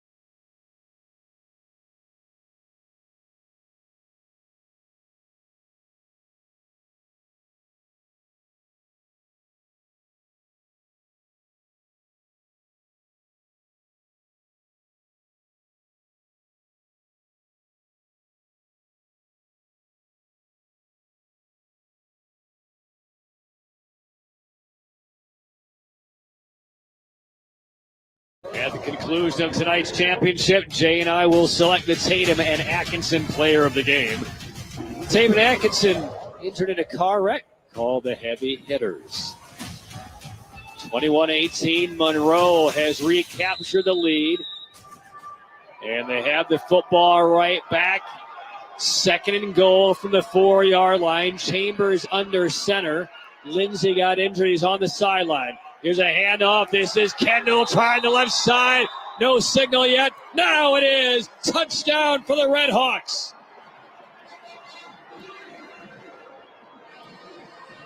And the biggest lead of the championship. 3-yard touchdown run, and Meg Brown Home Furnishings touchdown. Meg Brown Home Furniture just off I-40 in Bermuda Run. Look at that push on the left side of the line of scrimmage. Redhawks just falling forward. And this is the perfect start to the second half for Coach Sowell and that message that he gave his team. 2 touchdowns inside the first 4 minutes of the third quarter. The lead is now 10 for the Redhawks. 28-18, and that's Johnny Sowell in his 41st year as a coach, his 19th year as the head coach for Monroe. What happened to his left hand? He's getting wrapped. And we'll send Madison down there to figure out what's going on with him. He's staying in the game. He's good, though. I mean, he's not putting on a jacket. It's about 30 degrees now. He's not going to the ER. You're not. Yeah. I'm coaching a state championship game right now. Tough. He's an athlete. There's the scoring summary. McIver Law Firm, CYA. Call your attorney, Roderick C. McIver. 4 plays, 19 yards. Took just a minute 52 off, but they are taking the spirit away from the Eagles. Ready now for their own law kickoff. We fight to have the verdicts to prove it. Eagles need a spark.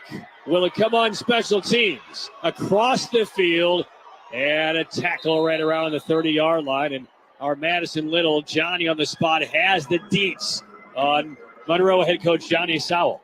It's just a little cut on that hand. Nothing to worry about with no sleeves. I'm sure he can't feel it anyway. It's so cold down here, but he's good to go. He's staying in the game.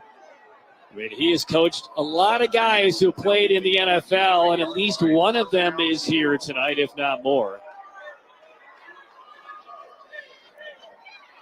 He's had some amazing items on his portfolio over his coaching career. Trey Jones is back on the field, gives it off on first down. Jay, we noticed as Monroe was driving down the field, he was throwing on the sidelines. We saw him leave the field in the second quarter after taking a hit. I didn't see him take a hit, but when his replacement came in, Ishman threw a pick. Did you see anything happen? Well, you wonder, is there effects from that late hit when he was knocked out of bounds? That's when he had to come out of the ball game, and he didn't get hit on that play. They just took him out. So you have to wonder the effects of the first half. And that might also impact the throw-in game for the Eagles. Again, he's thrown for almost 4,000 yards this year as Lindsey gets another necessary stick.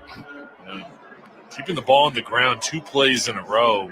The rush defense flying in the backfield and very quickly sets up a 3rd and long. Yeah, I mean, if Jones is unable to effectively throw the football, that changes the equation in a major way for Northeastern, because that is a big, big part of their offense. And they've kept it on the ground twice on this drive, down by 10. And on 3rd down, we'll see Jones test the arm here, and he goes deep, and there's nobody home. And a look back by his receiver near midfield by Tyel Saunders, and this will be a 3 and out for Northeastern. It looks like some frustration beginning to seep in. But Trey Jones, he's still on the field here. This is 4th and 10 at your own 29-yard line. And now the punt team finally comes on. Too early to make that kind of gamble. That's the right decision. As much as you want to be aggressive, you've got to bring the punt team out on the field, and they'll try to pin back Monroe.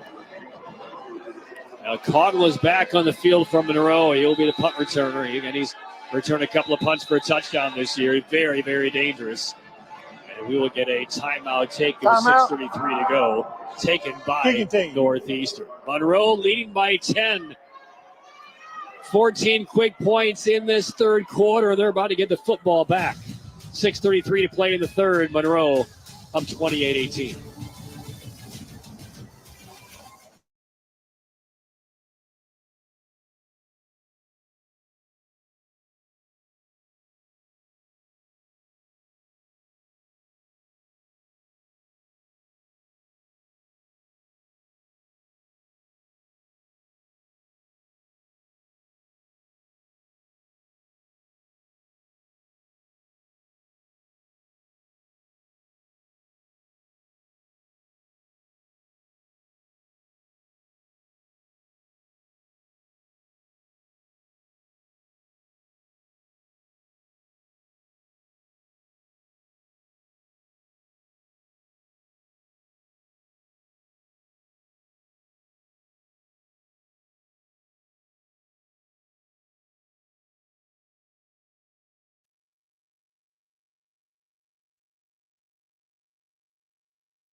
Stay tuned. At the conclusion of tonight's 2A championship, we will showcase the Carolina Ford dealers driving the game.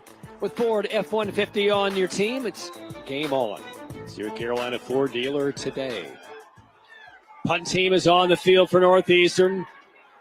They've given up 2 quick touchdowns to Monroe, and the Red Hawks are about to get the football back. It's picked up on a couple of hops by Caudle, and he'll race it into his own sideline and advance it by a couple of yards. always a fairly high-risk play. I mean, you're up by 10. No need to do anything silly. But Caudill, yeah, he's here. He is hearing it right now. That left hand might be stinging a little bit for Coach Sowell, but hey, we're up by 10 right now. There's only really bad things can happen on that kind of play. You kick it, they pick it up and run it in. It's a whole different game. But again, that's a gentleman who has been coaching high school football 40-plus years with the penalty charge against Northeastern.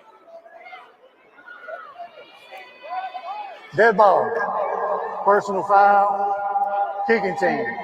We were chatting with Johnny before the First game. down. Again, first thing we notice, no jacket when it's about 40 degrees down there. Second thing you notice, he's in plain shape and could play at some kind of level right now for a man who graduated high school in around 1980. He's just a great guy. Yeah. And Antonio Moore, both coaches, really enjoyed our conversations before the ball game with them and just kind of getting their thoughts right before the game and this awesome opportunity for their schools. Good to see Lindsay back on the field, and Lindsay makes his presence known. Almost 10. Lindsay's starting to roll. He's getting in that groove. It's the block up front. Nice job. The offensive line, the running backs helping each other out. That was Namir Kendall, number 3, helping out Lindsay get to the edge. There wasn't much room to squeeze through on that carry by Lindsay. 9. This is a dangerous moment for Northeastern. The fake to Lindsay, the spinning drive by Kendall, and he whirls his way down close to the 20. Well, an adjustment Monroe has made here in the second half has been obvious. The first half, they're going to the air, trying to highlight the pass game look for Jordan Young. Now in the second half, they're going back to running the football. We thought this might be the case. Yeah. Just keeping it on the ground, using the clock, trying to wear down the defense. Hamrick's first down. Great brands, incredible prices. Shop Hamrick's today. Just outside the red zone. First down carry. Kendall again. Collared back right at the line of scrimmage. And now over on the other side, if you're a defender, somebody has to step up. You need to create that spark. Get a turnover. Do something to gain momentum back on your side, because at this point, if you give up a touchdown, that's going to be a deficit and a road to climb back in this ball game that you don't want to face. You got to get a turnover, force a field goal in this situation. Yeah, minimum, if you can't get a turnover or stop on 4 downs, pull to a field goal. Keep it to possession, to score game. This is Lindsay around the left. Bang down near the sideline. He'll pick up about 4. So here's the first opportunity for the Eagle defense. Pretty good job there from Aaron Armstrong bringing down Lindsay. He was fighting, trying to get through that tackle.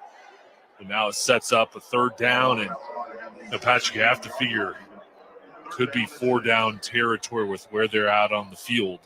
Monroe's going to take their time as Chambers goes over to the sideline and brings the play back to the huddle. Yeah, he's done a better job in this second half, making sure that everybody's in line and ready to go, not needing to worry about the play clock running out on him, as they did a couple of times in that first half.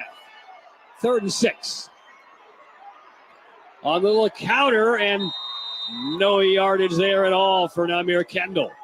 And now it's 4th down. And we'll see what Johnny Sowell and Monroe elects to do. Maurice Bowser, physical, number 4, beats the block and then makes the play. Run with Armstrong. Antonio Moore's got to be happy with that effort to force this 4th down, and now you need one more stop from your defense. They'll keep their field goal kicker, Brandon O'Hara, on the sideline. They will go on 4th and 5. So much on the line on this play for the 2A title. Monroe with the ball, up by 10, going for the jugular here. Chambers whips it to the right sideline, off of the left hand, incomplete, looking for Jamari Clark. And Northeastern gets the stop and the football back. They needed it. And they go to the air, electing for the pass. The ball just sails a little bit towards the sideline, and that's the first step for the Eagles. Get off the field now. Your offense hasn't gotten anything going here in the second half. They've got to try to pick up a couple first downs and get some rhythm. And Trey Jones back out there for Northeastern. And I think he needs to prove to his team and to the staff that he can throw the ball effectively here. And they go on the ground on the first play, hard yards. That's about the 20-yard line. That's Karen Armstrong again. I like the fact they're running the football. I do think they've got to find ways to get Saunders the football. Had a big first half. Number 0, he's in the slot and at the bottom of the screen. They look away from him and pass to the opposite side. Grab at the 25-yard line, and that'll be enough for a first down on the extra effort there. Bonnie Bennett, he's got a couple of interceptions here, gets that reception and a first down for Northeastern. Nice throw to the outside. Then the effort from Bennett. It's enough to pick up the first down, and that was key for this offense to gain some confidence back. Hamrick's first down for Northeastern at the 27-yard line. 2.5 to go in this third quarter. Monroe went for the pick. They didn't get it. It'll cost them some yards here. And look at the offensive lineman yanking his receiver further downfield, close to the 40-yard line. Tyel Saunders made the catch. Monroe went for the deflection or the pick and missed it. That set Saunders free. And then the offensive lineman all the way down the field just kind of pulled Saunders, and they're 5 or 7 yards ahead. Watch this. That was amazing. It was Christian Powell. Number 50 just dragging his guy with him. I mean, that was a key play. Your left guard. Hey, maybe that's the spark. And a big run right through the middle. And Northeastern showing some life. It's Armstrong down to the 34. I mean, really, Patrick, when you have guys fighting for extra yards and Powell, the lineman, pulling his guy, it really does give you something. It gives you a burst, and now the next play comes back with a strong running play, and now drive is moving. Back on the ground, Armstrong again. About 6 more. I mean, I'm not kidding, Jay. Amazing. No matter how this game plays out, if Northeastern comes back to win, that might be the play of the game by your offensive lineman, yanking your receiver further downfield. It showed fight, and you can hear the Northeastern sideline come alive up in the booth. Something has changed, and it starts with Powell. Second and short, swatted down was that pass. Incomplete. Dazion Richardson reading the eyes of Davis, jumps up, just swats it right into the turf. And we get a timeout ahead of this third down play. 1:23 remaining in this third quarter. It is a 3rd and 4 forthcoming, and the injured player for Monroe. I wouldn't mind going back to see Christian Powell one more time. He was the offensive lineman, number 50 for Northeastern, on that play that may catapult Northeastern right back into this game. And there is a look at Christian Powell playing in his last high school game. He is a senior. I don't think I've ever seen it play quite like that before.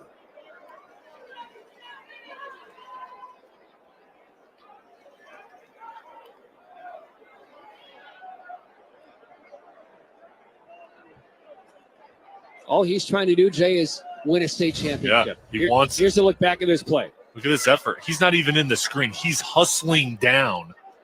He'll finally show up here and just pull. I mean, that's 5 yards he got for his team. I mean, if I need to pull somebody out of a ditch in a snowstorm, I hope I have Christian Powell's number, because he's the guy I want to get me out of a ditch. Great teammate.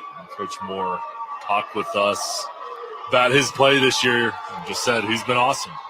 Been a great player for us, and it's evident by what he did on that one.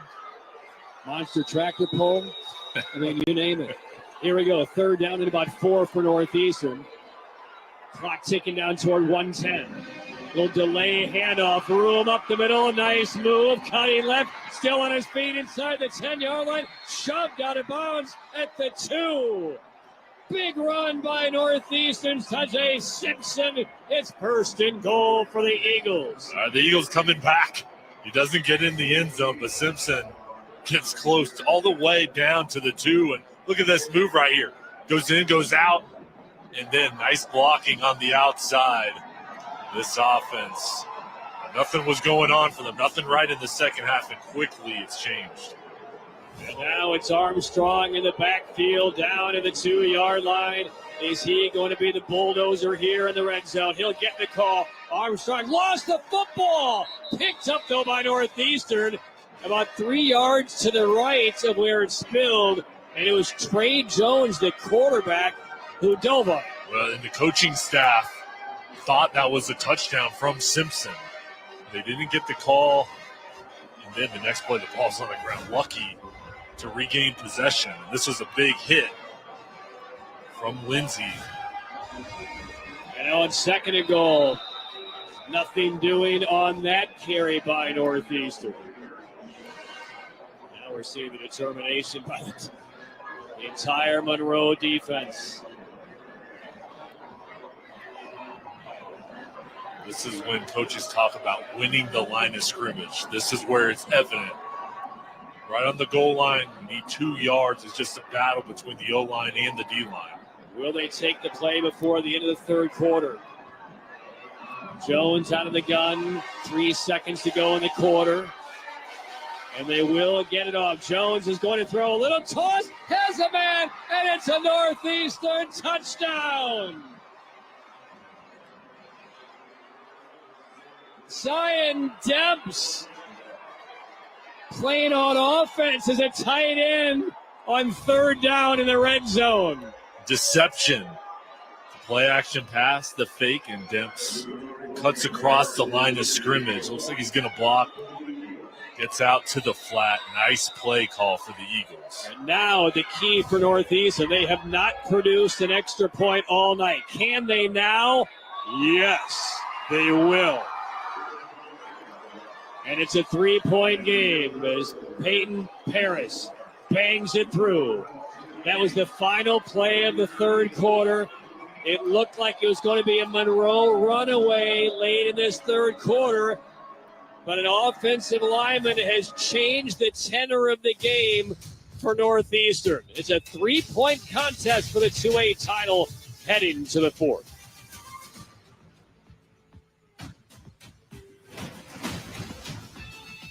Liquor, add car keys, and it's a killer. There's really no excuse.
McIver Law Firm scoring summary. CYA, call your attorney. Roderick T. McIver, 84-yard drive. It was a must for Northeastern.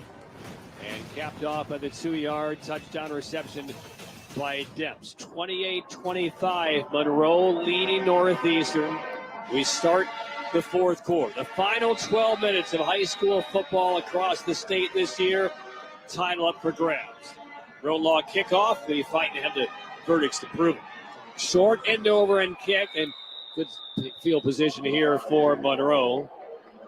28-25 the lead. Monroe will begin this one at the 36. Jay, the updated stats.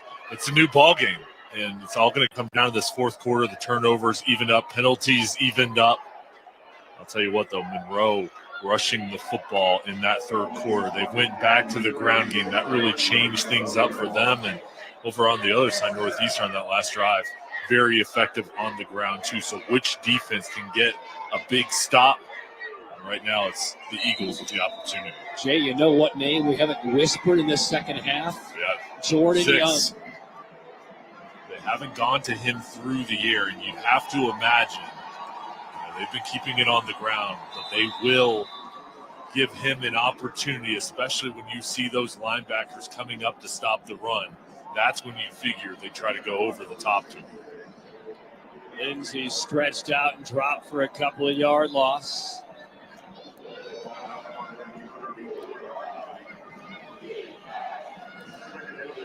It is amazing how momentum can shift and how it is so tangible in sports. It felt like Northeast was on life support about 4 game minutes ago. Now it feels like they're almost in charge. Showing blitz, now they back off. They'll rush 4. Quick swing, left side. Clark cut down. And I mean, that Northeastern sideline is on fire. Doesn't it feel like they're playing with a different speed, more intensity, and just passion over on the sideline? It finally feels like they're playing to win. Right. It felt like most of the game they're playing not to lose, and a lot of the sloppy mistakes. It's almost like they just relieved the pressure, and now they're playing with a sense of freedom and loose. This is 3rd and 9 for Monroe. See what the Northeastern defense does. Chambers buys some time. Here's some heat. Has a man wide open near midfield. Big catch and big advance for Jamari Clark. It looked like the guy who was scheduled to cover him slipped and fell. And that gave Jamari Clark about 10 yards of freedom before he was even breathed on. Just wide open. Clark doing the damage. And unfortunate for the defense that was playing so well, but you can't make a mistake on a 3rd down. MySpot.nc.gov, first down. Get protected this holiday season with updated COVID-19 and flu shots. That was a 3rd and 9 conversion for Monroe. Handoff, Kendall. Wrestled down around the 30.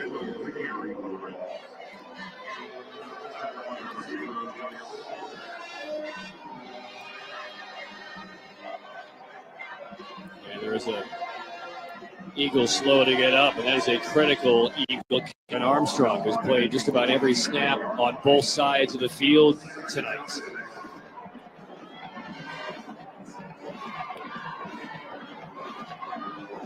It's also something to keep in mind for Armstrong, the fact that he has not been a running back since his sophomore year. Now he's basically playing double the snaps in one game. How will he hold up here in this final quarter? Quarterback draw, sprinting left side, and bumped out is Chambers around the 25. He'll be about 2 yards short. Going back to Chambers running the football, where he was very effective in the first half with the long touchdown run for the Redhawks. Right now taking their time, making sure as Chambers goes over the sideline, gets the play call. This is a big 3rd down. Again, you figure if they don't get it here, they're going to go for it on 4th. They need a couple of yards. Late sub into the defensive line by Northeastern. Play clock down to 4. Chambers, hands off, and Lindsay won't get it. and he may lose a yard. I don't think that'll change the mindset. I still think they'll go for it. It's not what they were looking for. It's Zion Debs who just caught that touchdown pass for Northeastern a moment ago. It's 4th down and 2.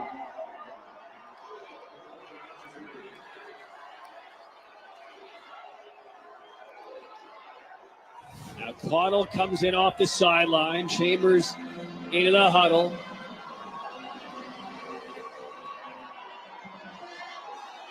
Biggest play of the championship. Chambers rolling. Steps back. Here's pressure. He splits it. Still on his feet. No, he'll throw to the end zone. And it is incomplete. It's incomplete. Chambers bought time.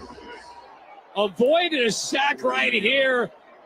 And threw on the run. And it just did short hop into the end zone. And he's being aggressive. He could have picked it up on the ground. He saw Caudle wide open, was looking for it all at Northeastern. Initially looked like it would be a sack. They couldn't get to Chambers. Then it looked like it was going to be easily a first down or a touchdown. And they get off the field, and now their offense is going to have a chance. First touch offensively in this fourth quarter. And how about Trey Jones? The hard count. Draws back with Ambrosio offsides. Defense. First down. Well, the standing 8 count is over. The smelling salts have worked. And Northeastern right now is starting to land some body blows like Rocky against Ivan Drago. Am I dating myself with that reference? Gain of a couple of yards. 2nd and short. Let's go downstairs to Madison on the hype on the sideline for Northeastern. Well, you guys said that the vibe down here has definitely changed. We have players jumping, screaming, dancing on the sidelines, and every single person I've talked to has said this is a chance at history for our city, and something Coach told us earlier, preparing for adversity. They have done just that. 2nd down, delay, handoff. Oh, and here's some big room. Armstrong, midfield. Marker flies in. And the ball may have come out, but it's ruled down. Spotted at the 49. Now let's check the penalty. It's right in the area where that run was ending, so perhaps it might be a holding call on Northeastern. So Chandler Powell in there kind of pleading his case, and it will go against Northeastern. A lot of lobbying right now, everywhere. Every call is needed for both of these teams. It's going to be a spot foul. He will still move the chains. Offense. First down.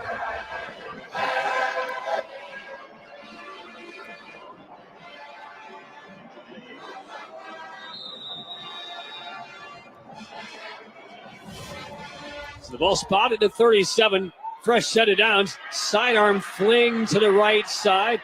Good for a couple of yards. Nice coverage on the outside by a multitude of Red Hawks, limiting the damage of Brooks. Good start there with a quick pass to the outside.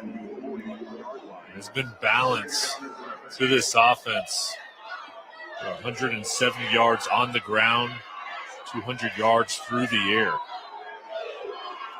Mallory is now in the backfield for the Eagles. Trailing by 3, 7-10 for regulation. In motion, Bennett. Mallory the call. Head down and put down after a gain of a short 2. Joey Sheeran in on the tackle. The interception in the first half, the leading tackler for this defense. He sets up a 3rd and 5, and again, just with both teams' mindset going for it, this is probably 4 down territory. Again, Bennett in motion. Throwing is Jones. It's tipped and it's incomplete. And look who's in the backfield again. Jesus, Jarquin, Ambrosio. Richardson was in the vicinity as well, and it's 4th down.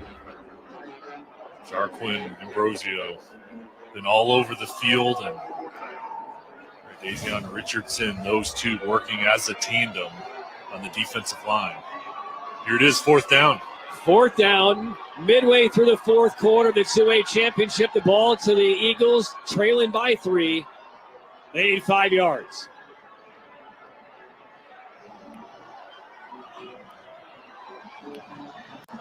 Jones resetting Mallory to his right. He calls for Bennett, and now the play clock ran out. Did they get a timeout before it ran out? This is big. It looks like they did get the timeout just before it lapsed. That will only leave Northeastern with 1. There's a lot happening here in Chapel Hill. 28-25, Monroe clinging. Northeastern facing a 4th down in its own territory when we return.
This is the play of the 2A title game. This is a 4th and 5 for the Eagles, trailing by 3 with 6.5 to go in this 4th quarter. And Trey Jones, the senior quarterback, dial up what has to be the play of the year here for Northeastern. They tried to draw him off sides, nearly did. Play clock at 7. Bennett in motion. Jones on an option, flips to the right side, 1st down and more as a flag comes in, though. We'll see what the call is. First time we've seen the option to run, but it's going to be negated. Holding call on Northeastern. And a reprieve for Monroe. They had not used that play all game, saved it for the moment when they had to pick up 5. Offense. And a holding call against Northeastern. Perfect time for the option. Let's see if we can see it. Zon Sheeran, linebacker, not much. Little grab. Enough to call? Well, Northeastern sideline does not agree with it, right in front of them. There was the initial kind of turn, but again, he pulled off. Spot foul again. It's 4th and 6. Hard count again by Jones. Even if he draws them off, it's not enough to get the 1st down. So they burned through that critical 4th down play call. What do they have in the back pocket this time? Jones set. He's going to drop straight back, throws left side, and it's off of the hands and incomplete to Tyle Saunders. And Monroe gets the stop with 6:01 to go. They're going to the right guy. This is just a difficult play. As Davis had to throw to the opposite side of the field. And clean pocket. Saunders, quick out route. This hand on it just couldn't haul it in. Now Monroe. Their defense does their job. You have a 3-point lead, 6:01. Patrick, you figure they're just going to hand the ball off, use the clock. You've had success on the ground in the second half. Just keep it simple. Chambers hands off Lindsey, and Lindsey tackled near the sideline. Did he go out of bounds? the other kind of subplot of this situation, if Northeastern gets the football back, they only have one timeout to use, so they almost need a turnover here, because one timeout when you're trying to end a possession for Monroe will not come easily, and even if it does, with very little time left. So they are boxed in. Clock was stopped at 5:53. Second down. And Kendall will be about 2 yards shy.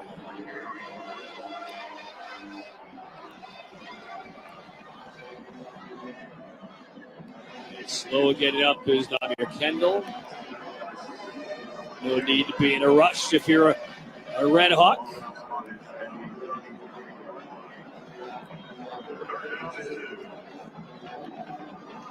And Jay, not only is this, this is 4-down territory for Monroe just because they can take more time off the clock. If they pick up this first down, they could slow walk this down to about a minute and a half. On 3rd and 2. And that's going to be enough for a first down for Monroe. Move the chains, move the clock as Zion Lindsay converts on 3rd down. And Lindsay's gotten those tough yards. Short yardage situations. They've given it to number 4. He's blocked to the outside and just drags a couple defenders. Normally when you have one timeout left, you're using it every 3rd down stop. The trouble is a 3rd down stop won't end a drive for Monroe because they're going to take it in the crack. So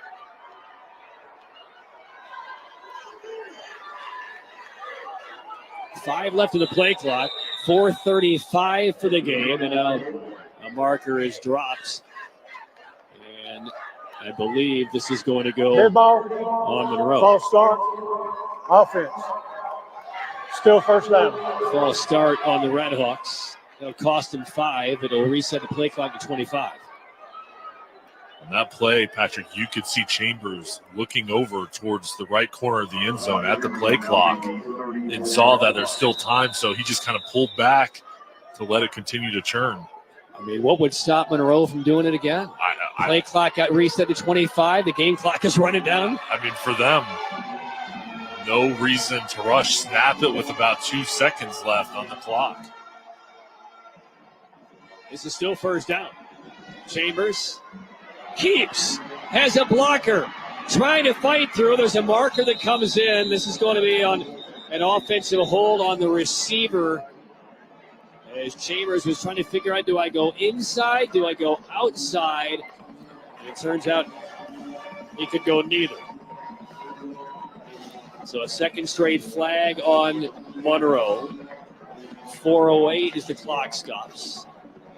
But again, it will still be the first down. Offense. Repeat first down. This is a nice job on the outside, trying to help out your quarterback, but you can just see the arms getting away as Unique Blunt was fighting to get off the block. And, now it's 1st and long. Here, though, the biggest thing is it goes back to first down, and you continue using this time. And they snap it with 12 in the play clock. Chambers will sprint hard to the right, throw on the run. I tell you, that is a break for Northeastern right there. It's huge, and that's a mistake over from Monroe because you've got to continue to let the play clock go down. No reason to snap it early, and then just keep the ball on the ground. Just continue to run the ball. That's where normally an offensive penalty hurts the offense. In this particular scenario, it doesn't. It keeps it first down. You wipe a few seconds off, then you get the play clock reset. If they can kind of do the math, this really actually works in their favor. Now throwing an incomplete pass does not. So it doesn't matter when they snap the ball here as the game clock sits at 3:48. Second down. And now we have some whistles. You have to use a timeout. Timeout taken. 3:48 to play. Timeout. Fourth quarter. Monroe Offense. football leading by 3. Trying to seal away their second state title in school history. The finish from Chapel Hill. Don't go anywhere.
3:48 left, fourth quarter. 2A state championship.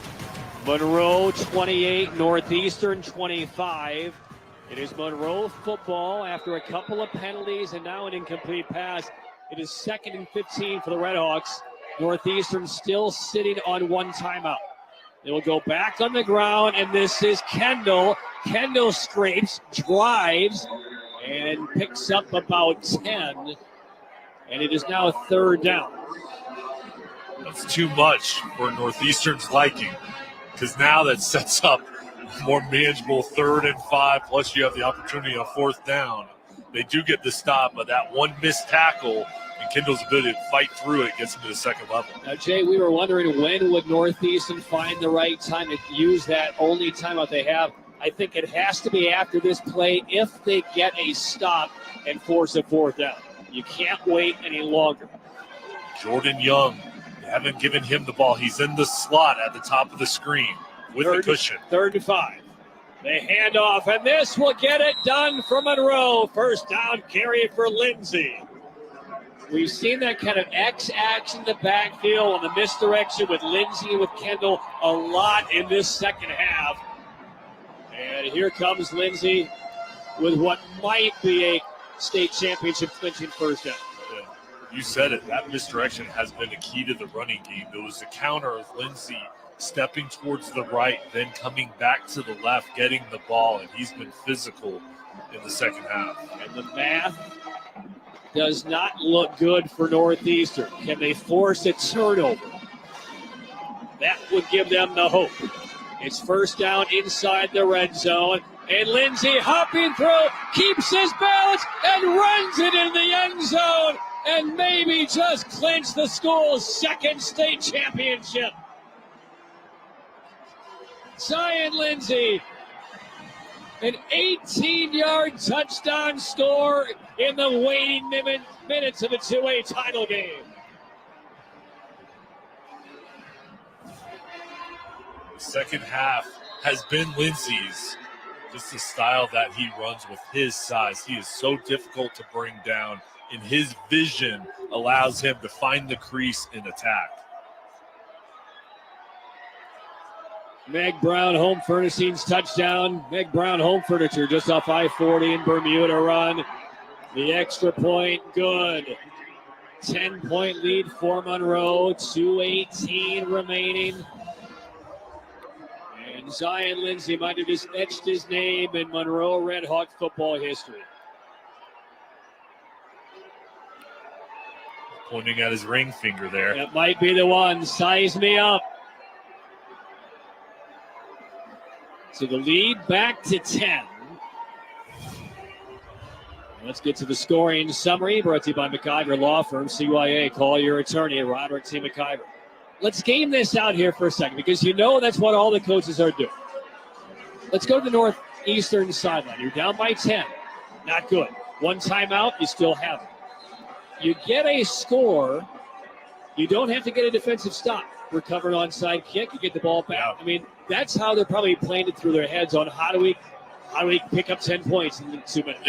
And Patrick, in a sense, of course, you don't want to give up the touchdown and be down 10, but the other option of that is they could have just held on to the ball, used the clock, and you wouldn't have had any time. So at least now it's a 2-score game, but you do have the ball where you can control scoring here and then potentially setting up the onside. So, again, not what you want, but this gives you at least a chance. Highly, highly unlikely. Right. But if you're on the Northeastern sideline, you are not giving up yet. That's how this would play out if it does for the Eagles. Bouncing kick. It's a live ball near the 15, and the Eagles desperately are on it at the last moment. Let's take a look at our Carolina Ford dealers drive of the game with Ford F-150 on your team. It's game on. See your Carolina Ford dealers today. We'll go to the drive that put Monroe in the lead maybe for good. Yeah, they got in the driver's seat here, and it started with Zion Lindsay's running ability, and then both backs getting into action with Nymeer Kendall fighting through. There's a couple penalties on this drive, and then this really set the tempo for the Redhawks in the second half. Kendall finishes it off, bouncing into the end zone. 35-25 Monroe. Football to Northeastern. A little more than 2 minutes to play, and Jones under pressure, spun down and sacked behind the line of scrimmage.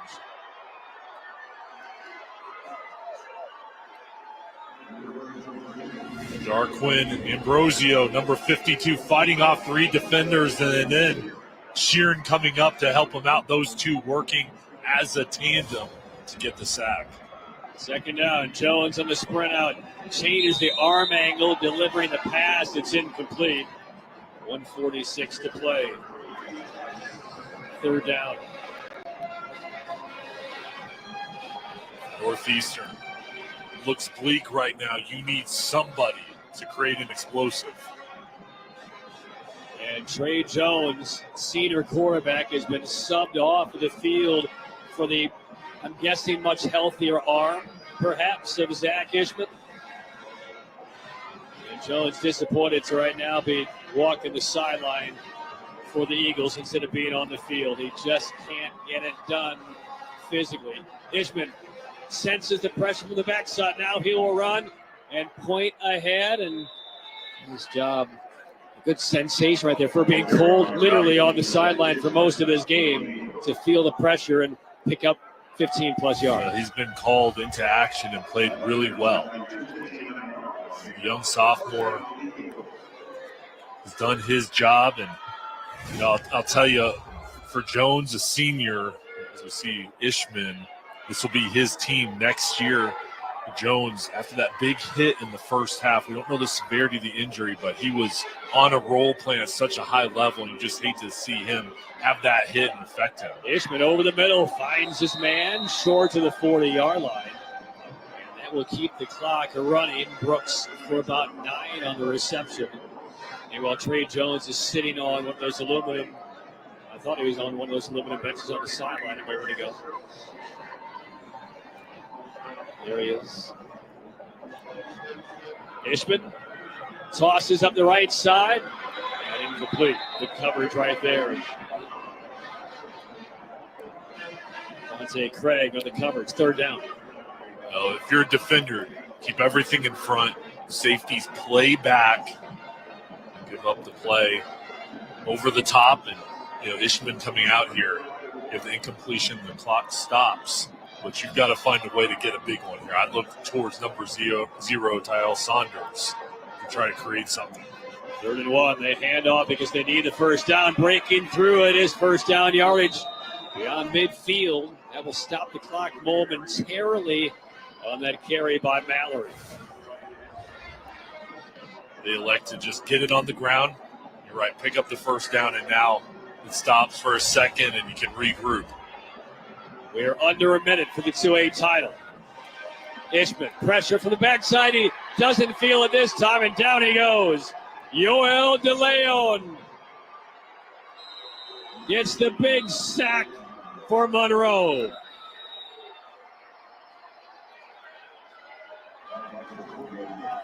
Play halted. Timeout. The last one taken by Northeastern. De Leon's a stud on the D-line. Comes up with a critical play, using his speed off the edge, getting low. Monroe's sideline can feel it. And even the fans wanting to get their finger sized up. With Jeremiah Lindsay, helped up by teammates. He is on fire as he heads over the sideline. As we get to our Tatum and Atkinson player of the game, Jesus Jarquin Ambrosio. He's been so impressive, Patrick. We've called his name numerous times. Block the punt, the effort that he plays with, it's contagious. He just stands out on the offensive line. He's been getting pushed up front on the defensive line. He's been double teamed, triple teamed all night, and his effort has helped out his teammates making plays too. And Coach Sal just talked with us and just glowed about the type of person he is and what he means to this team. A couple of pass breakups, 6 tackles tonight. Tatum and Atkinson injured in the car wreck, called the heavy hitters. No timeouts remaining for Northeastern. 39 seconds left. They're down by 10. Ishman fires downfield and short hops his intended receiver. It's third down. 35 seconds left.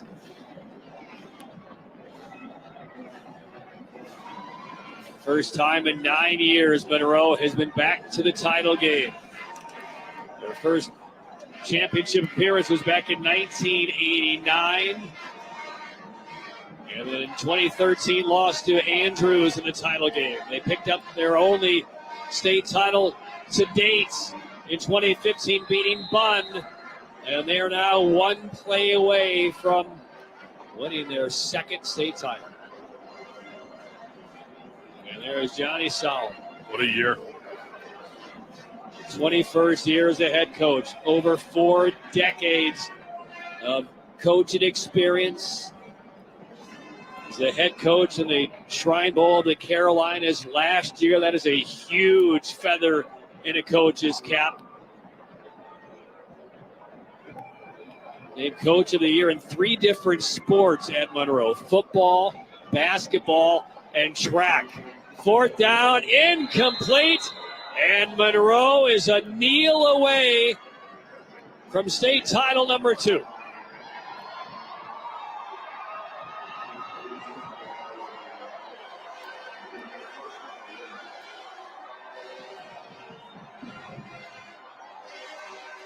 The Red Hawks have been waiting 9 years for victory formation to win a state title.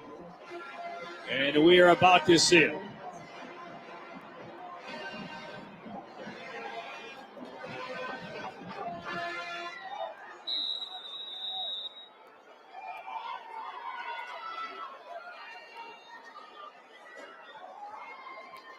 Kagan Chambers will put his hands around this football. And the final play of the year, there is the knee. The final 23 seconds will tick out. And there will be the second state football championship in Monroe High School history. And they're trying to get their father figure on the sideline when it's 28 degrees outside. They missed it. They're going to try again. And they barely get a drip on Johnny Sowell. The Monroe Red Hawks have claimed the 2A State North Carolina Football Championship.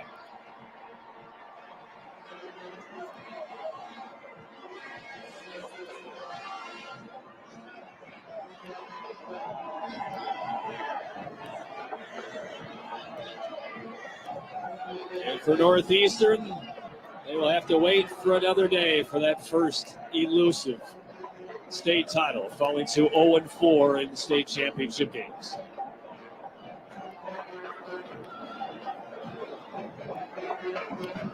And you feel for Northeastern, Antonio Moore, who's had a special season and his close bond with his players. And then over on the other side, congratulations to Monroe capping off their great year and for most teams right now, going through the line, shaking everybody's hands. For all the seniors, this is the last time, and you see both coaches embrace. When you feel for Antonio Moore, he has been the head coach each of the 4 times Northeastern has played for a state title. You almost feel like he's taking it personally that he has not been able to get this Northeastern team to the checkered flag. But what a run for the Northeastern Eagles. Their only loss comes again in a state title game. And meanwhile, the legend of Johnny Sowell grows. 4 decades in the game, better than 2 decades as the head coach of Monroe. He's an alum. He's put guys in Division I. He's put guys in the NFL. Some of those are here to support him today. His whole family is here, grandkids, other relatives and friends, all to witness the Monroe Red Hawks laying claim to another state title, second in school history. And Coach Johnny Sowell is downstairs with Madison Miller. Well, Coach, a little bit emotional, I think. What are you feeling right now? Unreal. These kids worked hard all year. I told you, I said it's another half. Why does this team deserve this title? It's for the team, but it's for that community too as well. I mean, you can just listen to that noise over there. It's a special feeling for the town of Monroe. And what does this do for this program and this community moving forward? It's nowhere to go but up. We got to continue to go up. And you got a little bit of a Gatorade bath with no sleeves. Are you warm? I'm still good. Well, congratulations, Coach. Go enjoy your team. Thank you. Back to you guys. And somebody go treat his hand awesome. now. It's time to get that hand addressed after he raises the state title banner. 35-25 the final. Monroe over Northeastern. They claim the 2A title. We'll come back with the awards ceremony, the banner ceremony, and that 2A state title trophy that is coming to Monroe, North Carolina. That is next from Chapel Hill.